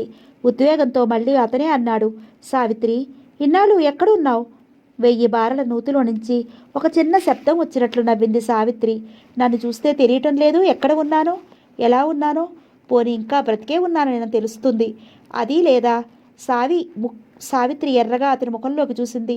ఆ కళ్ళల్లోంచి నిప్పులు రాలుతున్నాయా అన్నంత వేడిగా ఉన్నాయి ఆ చూపులు. ఇందాక మీతో టాక్సీలో దిగిన అమ్మాయి ఏది? బాత్రూంలో స్నానం చేస్తోంది. ఆ అమ్మాయి మన సుజాత కదూ? నాకు అలాగే అనిపించింది. కానీ తన పేరు సుషమా అని చెప్తోంది. తల్లిదండ్రి చచ్చిపోయారని చెప్తోంది. సావిత్రి నవ్వింది. 1000 బారల నూతిలోంచి వచ్చినట్లు మళ్ళీ అదే శబ్దం. మరి అలా చెప్పక ఇంకెలా చెప్తుంది? తల్లి హంతకురాలే జైల్లో ఉందని, తండ్రి దేశాలు పొట్టిపోయాడని ఏ ఆడపిల్లైనా ఎలా చెప్పుకుంటుంది? ఆ మాటలు వినడంతోనే అతను స్తంభించినట్లు ఒక్క క్షణం కడురెప్పలెత్తి ఆమె ముఖంలోకి చూశాడు. విస్మయంగా అడిగాడు, సావిత్రి, ఏమిటి? ఇన్నాళ్ళు జైల్లో ఉన్నావా? హత్య చేశావా? ఎందుకు? ఎవరిని? అసలు ఏం జరిగింది? ఇలారా, ముందు కూర్చో, వివరంగా మాట్లాడుకుందాం. ఇన్నాళ్ళు ఎలా ఉన్నావు? నువ్వేమిటి ఇలా అయి? ఎండిన చెరువులో సన్నగా నీటి జల తిరుగుతున్నట్లు అతని కళ్ళల్లో గిర్రున నీళ్లు తిరుగుతుంటే ఉద్వేగంతో అతను మళ్ళీ 2 అడుగులు ఆమె వైపు వేశాడు. కానీ పులిని చూసిన లేడిలా సావిత్రి బెదిరినట్లు గబాల్న వెనక్కి జరిగి దూకుడుగా చేతిని ముందుకు చాపి వేగంగా అటూ ఇటూ తిప్పింది. ఆమెలో ఆవేశం పొంగుతుంటే గట్టిగా అరిచినట్లు చెప్పింది, దయచేసి నా దగ్గరికి రాకండి. ఇప్పుడు నా మీద ఇంత ప్రేమ వచ్చిందా? ఇన్నాళ్ళు ఏమైపోయింది ఆ ప్రేమంతా? ఆ రోజు నడి సముద్రంలో నన్ను వదిలేసిపోయారే, అప్పుడేమైపోయింది ఈ ప్రేమంతా? ఇదిగో చెబుతున్నా, ఆ క్షణంలోనే నా మనసు విరిగిపోయింది. ఆ క్షణం నుంచే మీకు నాకు ఏ సంబంధమూ లేదు. జీవితంలో మీ ముఖం చూడకూడదనుకున్నాను, మీ గురించి ఆలోచించకూడదనుకున్నాను. నేను ఇక్కడికి వచ్చింది ఈ పరామర్శలకి కాదు, మిమ్మల్ని గుర్తించి అసలే కాదు. ఆ అమ్మాయి మీ దగ్గరికి ఎలా వచ్చింది? ముందు చెప్పండి. సావిత్రి ఆవేశంతో రొప్పుతోంది. చెక్కు తీసిన గంధగడ్డలా ఆమె ముఖమంతా ఎర్రగా ఆవేశం చెందుతోంది. శుష్కించిన చెక్కిళ్ల మీద ధారగా కన్నీరు జారిపోతుంటే రుద్ధమైన కంఠంతో అతన్ని నిలదీసింది. అతడు ఒక్క క్షణం తడబడినట్లు కళ్ళజోడు తిరిగి పెట్టుకుంటూ అన్నాడు, సావిత్రి, ఆవేశపడకు. ఆ అమ్మాయి సుజాత అవునో కాదో నాకు ఇంకా రూఢీగా తెలియలేదు. ఎన్నిసార్లు అడిగినా తన గురించి ఏమీ చెప్పలేదు. ఆ అమ్మాయి నాకు నాకు కాల్గారుగా ఒక హోటల్ గదిలో పరిచయమైంది. సావిత్రి చెయ్యి అప్రయత్నంగా గుండెల మీదకి వెళ్ళింది. మీ దగ్గరికి కాల్గాలుగా వచ్చిందా? కానీ అది మన సుజాత, దాదాపు అరిచినట్టుగా అంది. అతను కొంచెం ఉలికిపడినట్లయి మళ్ళీ సర్దుకున్నాడు. సావిత్రి, ఆవేశపడకు. నీ పోలికలు ఆ అమ్మాయిలో చాలా కనిపించాయి. నాకు అలాగే అనిపించింది. అందుకే అక్కడి నుంచి విడిపించి నా దగ్గరికి తెచ్చుకున్నాను. కానీ ఎన్నిసార్లు అడిగినా తన గురించి ఏమీ వివరాలు చెప్పలేదు. తన పేరు కూడా అబద్ధం చెప్పింది. తన తల్లిదండ్రి చచ్చిపోయారని, తాను అనాథనని, తనకెవరూ లేరని చెప్పింది. మనం విడిపోయే నాటికి అది బాగా చిన్నపిల్ల. అందుకే అది నన్ను అసలే గుర్తుపట్టలేదు. కానీ నాకు అది మన సుజాత అన్న భావన పోలేదు. అందుకే చాలా డబ్బు ఖర్చు పెట్టి అక్కడి నుంచి విడిపించి తీసుకొచ్చాను. దాదాపు 4 నెలల పైగా నాతోనే ఉంటోంది. దాన్ని బాగా చదివించాలని నిర్ణయించుకున్నాను. ఇంటర్మీడియట్ ఫస్ట్ క్లాస్లో పాస్ అయ్యానని చెప్పింది. అది చదువుకున్న కాలేజీకి సర్టిఫికెట్స్ పంపమని రాశాను. ఇంకా వాళ్ళు పంపలేదు. దాని చేత మెడికల్ ఎంట్రన్స్ రాయించాలని, సీట్ రాకపోతే డొనేషన్ కట్టైనా చేర్పించాలని నిర్ణయించుకున్నాను. ఆ ప్రయత్నంలోనే ఇక్కడికి తీసుకొచ్చాను. సావిత్రి, నా మాట నమ్ము. అది తన గురించి చెప్పడానికి ఎందుకో భయపడుతోంది. నెమ్మది మీద అన్నీ తెలుసుకోవచ్చని ఊరుకున్నాను. దాని మాట ప్రకారం నువ్వు బహుశా చచ్చిపోయావని. సావిత్రి నిశ్శబ్దంగా నవ్వింది. చచ్చిపోయినా బాగుండేది, కానీ జైల్లో ఉన్నాను. నా గురించి తెలిస్తే ఏం చేసేవారు? సావిత్రి, జైలుకి వెళ్ళావా? ఎందుకు? ఎండిన ఆకుల మధ్య నుంచి గాలి వీచినట్టు సావిత్రి మళ్ళీ నవ్వింది. ఎందుకేమిటి? మీరు చేసిన పనికి జైలుకి వెళ్ళక ఇంకెక్కడికి వెళ్తాను? నరాంతకిగా మీ భార్య జైలుకు వెళ్ళింది. సొంత కూతురు కాల్ గర్ల్గా మీ దగ్గరికే వచ్చింది. తండ్రి దగ్గరే ఉంటున్నా తండ్రి అని దానికి తెలియదు కదా. కూతురే అని తెలిసినా గట్టిగా ఆ మాట చెప్పుకోలేని దౌర్భాగ్యం మీది. చూసారా బంధుత్వాలు ఎంత చక్కగా మారిపోతున్నాయో? ఆ రోజు విధి చేసిన వికృతానికి మీరు నన్ను శిక్షించి వెలివేశారే, కానీ ఆనాడు మీరు కొంచెం సహృదయంగా, సంస్కారవంతంగా ప్రవర్తించి నన్ను ఆదరించి ఉంటే ఈనాడు ఇంత జరిగేదా? మీ భార్య జైలుకి వెళ్ళేదా? కూతురు కాల్గాళ్ళు అయ్యేదా? కానీ మీరు ఆ రోజుల్లో నా మీద కురిపించిన ప్రేమంతా నిజమే అయి ఉంటే తప్పకుండా నాకు అంత కష్టం వచ్చినప్పుడు మీరు నన్ను హృదయపూర్వకంగా ఆదరించి ఉండేవారు కదా. కానీ మీది స్వార్థపూరితమైన ప్రేమ, కపట ప్రేమ. భార్య చస్తే భార్య వస్తుంది, లేకపోయినా పర్వాలేదు, సుఖాలు అంగట్లో దొరుకుతాయి. అందుకే అగ్నిసాక్షిగా తాళి కట్టిన నన్ను అంత తేలిగ్గా గట్టి పరకను వదిలినట్టు వదులుచుకున్నారు. చెత్తను విదిల్చుకున్నారు. తరతరాలుగా స్త్రీ సర్వనాశనానికి కారణం మగవాడు. స్త్రీకన్నిటికి కారణం మగవాడు. స్త్రీ జాతి నైతిక పతనానికి కారణం మగవాడు. ఈనాడు నేను పతితగా, పరాజితగా సమాజం నుంచి వెలివేయబట్టానికి కారణం ఎవరు? మీ మగజాతి కదూ. అందుకే నాకు మీరంటే అసహ్య. సావిత్రి కళ్ళ నిండా కన్నీళ్లు వచ్చేశాయి. ఆమె కంఠం రుద్ధమైపోయింది. ఆమె శుష్కించిన చెక్కిళ్ల మీద కన్నీరు ధారగా కాలువలు కట్టింది. ఆవేదనతో ఆమె మాట తడబడిపోతోంది. పెనుతుఫాను గాలికి వేళ్లతో సహా పెకిలించబడుతున్న మహావృక్షంలా ఆమె దప్పున నేల మీద కూలబడిపోయింది. దూకినట్లు కృష్ణ గబాలను 2 చేతులు సాచి ఆమె దగ్గరికి రాబోయాడు. సరిగ్గా అదే క్షణంలో బాత్రూమ్ తలుపు దగ్గర ధన్మంటూ పెద్ద చప్పుడయ్యింది. ఆ శబ్దానికి సావిత్రి, కృష్ణ ఇద్దరూ గబాలను తల తిప్పి అటువైపు చూశారు. అక్కడ స్తంభించినట్లు సుజాత శిలాకృతిలో నిల్చుని ఉంది. అంతసేపు అక్కడ నిల్చుని తమ సంభాషణ వింటున్న సుజాతని ఇద్దరూ ఆవేదనలో గుర్తించలేదు. భుజాల మించి జారిన 2 జళ్లతో ఎదురుగా నిల్చున్న కూతుర్ని చూడగానే సావిత్రి గుండె చల్లుమంది. ఆమె శరీరంలోని అణువణువున ఇంకా కూతురిపై ప్రేమ చచ్చిపోలేదు. ఒక్క క్షణం మనసు మోగబోయినట్లు అలాగ కన్నీటి తెరల మధ్య కూతుర్ని చూస్తూ ఉండిపోయింది సావిత్రి. ఆ గదిలో కొద్ది క్షణాలు సూది కింద రాలితే వినిపించేంత నిశ్శబ్దం అలుముకుంది. గాలి కూడా కాసేపు స్తంభించిపోయిందా అన్నట్లు ముగ్గురు స్తంభీభూతులయ్యారు. ఎదురుగా జీవం లేని కట్టెబొమ్మలా ఉన్న తల్లిని చూస్తుంటే సుజాత నోట మాట పడిపోయింది. అయితే తను గాలుగాలుగా వెళ్ళింది తన తండ్రి గదిగా. అతన్ని ప్రేమిస్తున్నానని, అతనంటే ఆరాధనని, తన్ని పెళ్లి చేసుకోమని ఎన్నాళ్ళు కోరుకున్నది తన తండ్రిరా. పైగా ప్రేమిస్తున్నానని చెప్పింది. ప్రేమ? అసలు ఆ పదానికి తనకు అర్థం తెలుసా? కానీ అతను ఎంత చక్కగా ప్రవర్తించాడు తనతో. అయ్యో నాన్న, నువ్వు నాన్నమని తెలిస్తే నోరారా ఎన్ని వందల సార్లు పిలిచి ఉండేదాన్నో కదా. ఇద్దరం కలిసి వెళ్ళి అమ్మని విడిపించేవాళ్ళం కదా. అమ్మ ఎలాగైపోయింది? ఎముకల పోగులా, నడిచే శవంలా. అంతసేపు బాత్రూమ్ తలుపు దగ్గర చేతిరహితంగా బొమ్మలా నిలబడిపోయింది సుజాత. తల్లి తండ్రి సంభాషణ వింటున్నంతసేపు ఆమె మనసులో పోటెత్తిన సముద్రంలా తీవ్ర సంచలనం. తండ్రి సమక్షంలో తన ప్రవర్తన తలుచుకోగానే పెరుగాలికి కదిలిపోయి ఏ తీగలా వణికిపోతూ కన్నీటి తెరల మచ్చే. తల్లివైపు దృష్టి తిప్పి అమ్మా అని గట్టిగా ఆర్తనాదం చేసినట్లు కేక పెట్టింది. ఆ పిలుపుకు అదిరిపడినట్టు సావిత్రి, కృష్ణ ఒకేసారి కబాలన తలలు తిప్పి వెనక్కి తిరిగారు. శోకదేవతలా ఉన్న సుజాతను చూస్తే అమ్మా సుజా అంటూ ఉద్వేగంతో కృష్ణ కూతురు వైపు 2 అడుగులు వేశాడు. అంతే, అతని నోట మాట పూర్తిగానే లేదు. తండ్రి ముఖం చూడలేని దానిలా సుజాత చివ్వను ముఖం తిప్పుకుని మెరుపులా బాల్కనీ పిట్టగోడ దగ్గరికి పరిగెత్తింది. అంతే, మరుక్షణం కెవ్వుమన్న ఒక చావు కేక ఆ 4 అంతస్తుల భవంతిలో రింగుమని అతి భయంకరంగా మారుమోగింది. అంతా కన్నుమూసి తెరిచినంత రెప్పపాటు మెరుపు వేగంతో జరిగిపోయింది. అంతే, గుండె పగిలినట్లు సుజా అని అరుస్తూ సావిత్రి గబాన్ని లేచి దూకినట్లు పెట్టగోడ దగ్గరికి పరిగెత్తింది. కానీ అప్పటికే అంతా అయిపోయింది. సుజాత పెట్టిన ఆ చావు కేకతో పాటే ఆమె దేహం ఆ 3 అంతస్తుల బిల్డింగ్ నుంచి జారి నడి రోడ్డున మాంసం ముద్దలా మారిపోయింది. ఎర్రటి రక్తం రోడ్డు మీద కాలువ కట్టింది. నీలి ఆకాశంలో, అంతరిక్షంలో, నక్షత్రంలోని చంద్రమండలాన్ని దాటి ఆమె ప్రాణం అనంతవాయువుల్లో లీనమైపోయింది. ఉద్వేగంతో కదిలిపోతూ పిట్టగోడ మీద నుంచి కిందకి తొంగి చూసిన సావిత్రికి గుండె చెదిరినట్లయింది. నడి రోడ్డున ఎర్రగా మాంసం ముద్దలా చితికిపోయిన కూతురు దేహం. ఆమె చుట్టూ గుంపులు కడుతున్న జనం చూడగానే మతి భ్రమించిన దానిలా 2 చేతులతో తలబాదుకుంది. సుజా, నా తల్లి వెళ్ళిపోయావుటే, నా తల్లి సుజా పిచ్చిగా అరుస్తూ ఆ కేకలు వెంటే వేగంగా కిందకు పరిగెత్తింది. సావిత్రి వెనకాలే బాల్కనీలోంచి కిందకు చూసిన కృష్ణ స్తంభించిపోయాడు.